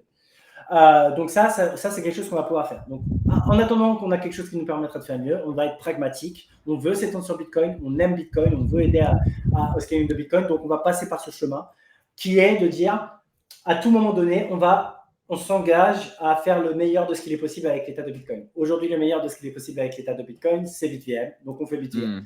Demain, s'il y a les autres dont j'ai mentionné, ils permettront d'améliorer un peu, on adaptera. Et si demain, il y a Opcat ou quelque chose qui permet de faire du vrai zero knowledge, on adoptera. En gros, c'est ça la politique. Ok, c'est clair. On voit justement, on assiste un petit peu sur Twitter à une espèce de gros débat, pour ne pas dire une fracture justement chez les bitcoiners, entre ceux qui aimeraient que Bitcoin reste un système finalement de paiement, tout simplement, et d'autres qui souhaiteraient que ça s'étende à une base de données plus ouverte dans laquelle on… Voilà. Et donc, je pense que tu peux parler de fracture. Hein. C'est pas, ouais, mais les gens ne se rendent pas compte dans le crypto Twitter. D'ailleurs, je suis étonné que toi, tu t'en rendes compte parce que c'est des bulles totales. Je me suis rendu compte à quel point les gens dans le crypto Twitter ne savent pas qu'il y a une fracture. Justement. Comment ça se fait que toi, tu l'as au courant de ça, du coup? Alors, deux raisons. D'abord, j'ai écouté ton interview très intéressante chez Joe Star, que j'aime beaucoup, chez Decrypted. Et aussi, j'ai des potes à moi qui, eux, voient ça. Et qui m'ont dit, frérot, il faut que tu fasses un débat entre un mec qui est plutôt portant de Bitcoin en tant que système de paiement. Et en fait, alors justement, pour ne rien te cacher, j'ai commencé à envoyer des invitations à des Bitcoiners que je connais, pas encore de réponse, mais ça va venir, j'imagine. Je me suis dit, bon, en attendant, on va demander à Abdel, parce que toi, je sais que c'est un sujet qui t'intéresse. Qu'est-ce que tu penses justement de cette fracture? Toi, bon, j'ai compris, j'imagine, ta position, elle est plutôt du côté de la base de données un peu plus ouverte, notamment pour… Non, alors vas-y, je peux parler à ta place. Tu pourrais penser ça. Alors, disons que je ne suis pas si binaire que ça, dans le sens où, oui, je pense que on pourrait faire mieux. Moi, quand je prône ces changements pour avoir des zero knowledge, des EK roll-up sur Bitcoin, etc., je pense avant tout à améliorer Bitcoin en tant que monnaie et système de paiement. Donc ça, c'est vraiment ce qui est le plus important pour moi. Je ne suis pas dans une quête à la course à l'expressivité pour amener n'importe quel type d'application sur Bitcoin. Honnêtement, ce n'est pas ce qui, moi, me drive personnellement. Je ne vais pas te mentir, pour l'écosystème Starknet et pour les gens de Starknet, bien sûr que c'est important d'avoir des applications qui vont pouvoir utiliser des liquidités sur Bitcoin, etc., faire des choses. Moi, personnellement, ce n'est pas ce qui me drive. Moi, je veux ça pour améliorer Bitcoin en tant que monnaie et système de paiement. C'est pour ça que je pense que c'est très… Est-ce qu'on a besoin de ça? Pardon, mais on a déjà le Lightning Network qui, en termes de paiement, permet scalabilité, accessibilité, etc. Est-ce qu'on a besoin d'aller plus loin? Ouais, bonne question. Alors, Lightning, moi j'adore Lightning. Hein. Perso, je suis même un utilisateur, j'utilise assez régulièrement Lightning. Le problème de Lightning, c'est que c'est très difficile de l'avoir à grande échelle avec de la self-custody. Le problème, c'est que il y a une tendance trop naturelle pour les gens d'utiliser Lightning en mode non custodial, pour des raisons à la fois de UX et parce qu'il faut gérer ce qu'on appelle des channels et des liquidités sur Lightning. Si tu veux avoir ta self-custody, c'est pas accessible aux normies. Mais ça, il y aurait juste besoin d'un gars un gars ou une équipe qui décide de répondre à ce problème-là. Bah, disons que tu peux mitiger le problème de UX. Tu peux mitiger le problème de UX. Malgré tout, et tu peux pas complètement l'abstraire totalement parce que la notion de channel qui existe sur Lightning, etc., tu peux pas l'enlever complètement parce qu'il y a aussi des risques associés à ça. Et de deux, ça suffit pas. C'est pas qu'un problème de UX. Techniquement, pour être vraiment en self-custody pur sur Lightning, il faut aussi que tu fasses tourner des composants, ce qu'on appelle des watchtowers et compagnie, qui vont monitorer. Parce qu'en fait, Lightning, c'est trustless uniquement si tu monitores le réseau. C'est interactif. Tu as besoin d'un truc interactif. À la différence d'un zero knowledge, un ZK rollup, où tu as la preuve à l'envoyer, tu n'as pas besoin d'être en ligne quand ça se fait. En fait. C'est trustless. Sur Lightning, c'est pas pareil. Si tu veux vraiment avoir ta self-custody, il faut que tu opères toi-même ton nœud, ton watchtower qui va monitorer le réseau pour être sûr que si ton contrepartie dans ton channel est correct, tu vas pouvoir empêcher Ouais. ça. Tiens, j'ai une autre question. On ne peut pas parler aujourd'hui de ZK sans parler de RISC-V, etc. Ça, c'est un sujet à l'époque. Bon, bah, on rappelle un peu le contexte, hein. Aujourd'hui, EVM n'a pas été fabriqué au départ pour Exact. intégrer des ZK, pour les comprendre. Et donc, à chaque fois, ça nécessite effectivement de compiler les données. C'est un peu chiant, c'est pas pratique et tout. Et donc, récemment, effectivement, Vitalik Buterin a posté sur son forum un message dans lequel il propose effectivement qu'on passe sur une infrastructure, une architecture, pardon, plutôt RISC-V, qui est un peu le standard du marché aujourd'hui au niveau des microprocesseurs, etc.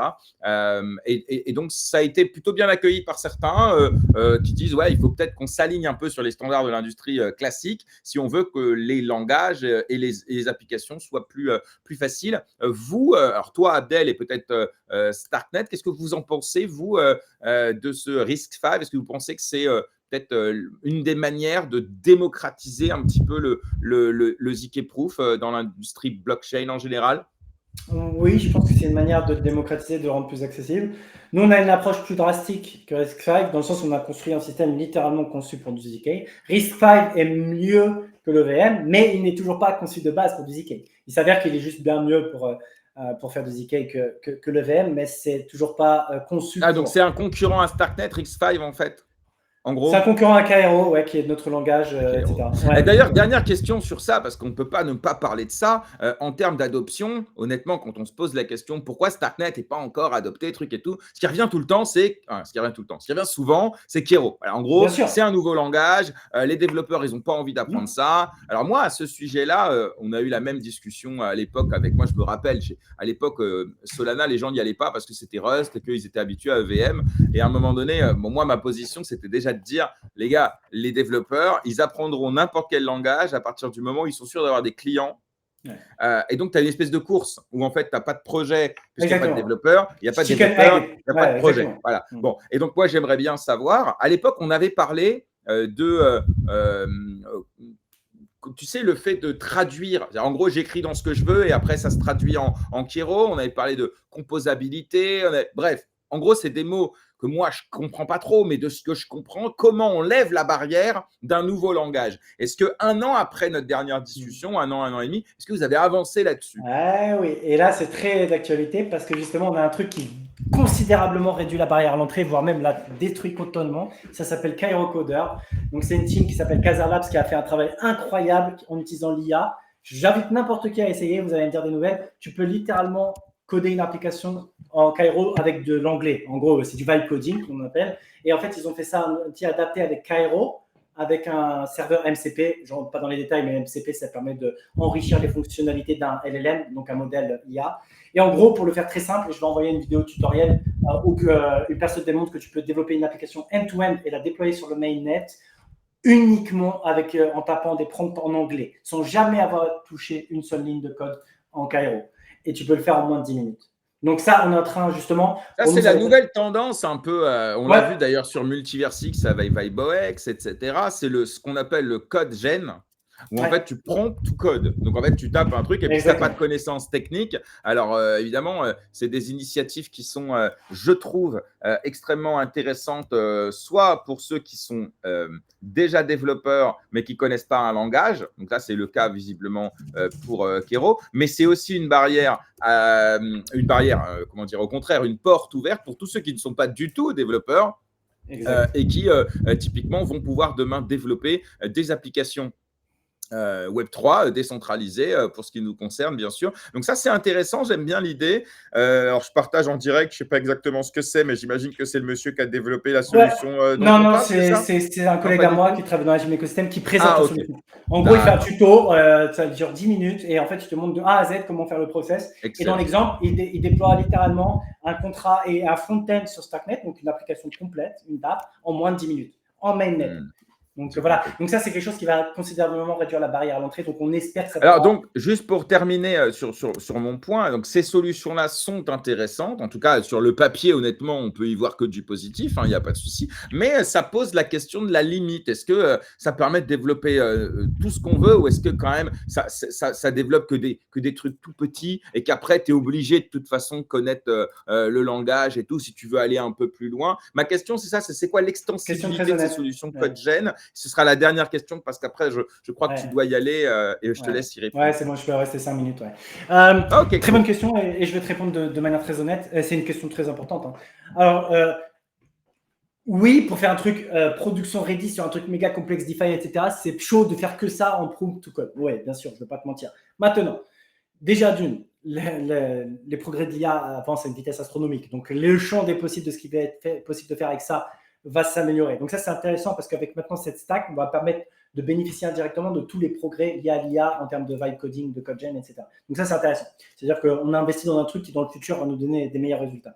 De deux, je pense que dans beaucoup de cas, les gens ont besoin d'expérimenter avec le langage pour tester 2-3 trucs, faire une app, etc. Maintenant, tu dis à un founder, il dit, OK, bah, au moins, je peux faire un petit prototype, etc. Ça ne sera sûrement pas ma solution finale que je pourrais mettre en prod, mais je peux avoir un sens de, OK, c'est quoi concrètement builder une application sur StarkNet, quelle est la complexité, etc.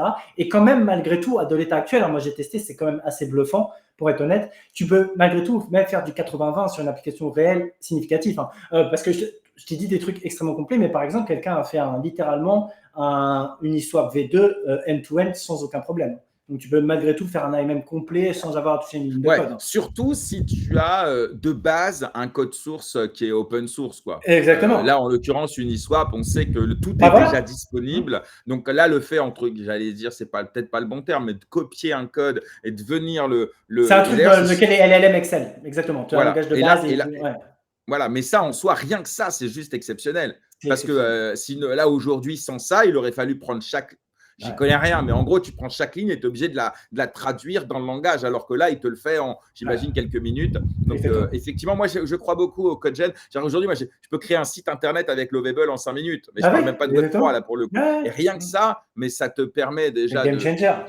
et ça, c'est top, par exemple, pour toutes ces boîtes qui veulent un site internet et qui ont le syndrome de la page blanche quand ils sont en face d'une agence ou d'un designer qui va lui prendre des milliers, ne serait-ce que pour la conception, le brainstorm, le truc, vas-y, tais-toi. Tu vois, et tout ça, ça te coûte une blinde, alors qu'avec Lovable, tu peux dire, en gros, voilà ce que je veux. Alors, bon, Lovable, il faut y aller pour que ce soit léché, de très bonne qualité. Mais par contre, tu donnes ton Lovable à une agence et tu dis, en gros, je veux ça en mieux.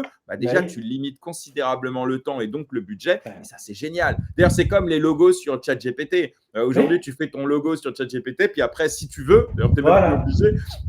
Tu l'envoies à un designer pour que voilà. Donc ça c'est cool parce que ça réduit le coût d'entrée à toutes ces spécificités, à toutes ces talents, ces compétences que parfois, souvent d'ailleurs, les fondateurs ils n'ont pas. Donc très cool. Non mais ok, c'est bonne idée. J'ai partagé le lien. Nous, du coup, juste pour finir sur ce point-là, du coup, la thèse, c'est qu'à la vitesse où ça avance, le coût de faire des apps va tendre à zéro. Maintenant, ce qui va compter, c'est d'avoir la meilleure infra. Donc, enfin, StarkNet, on sera dans une position de force.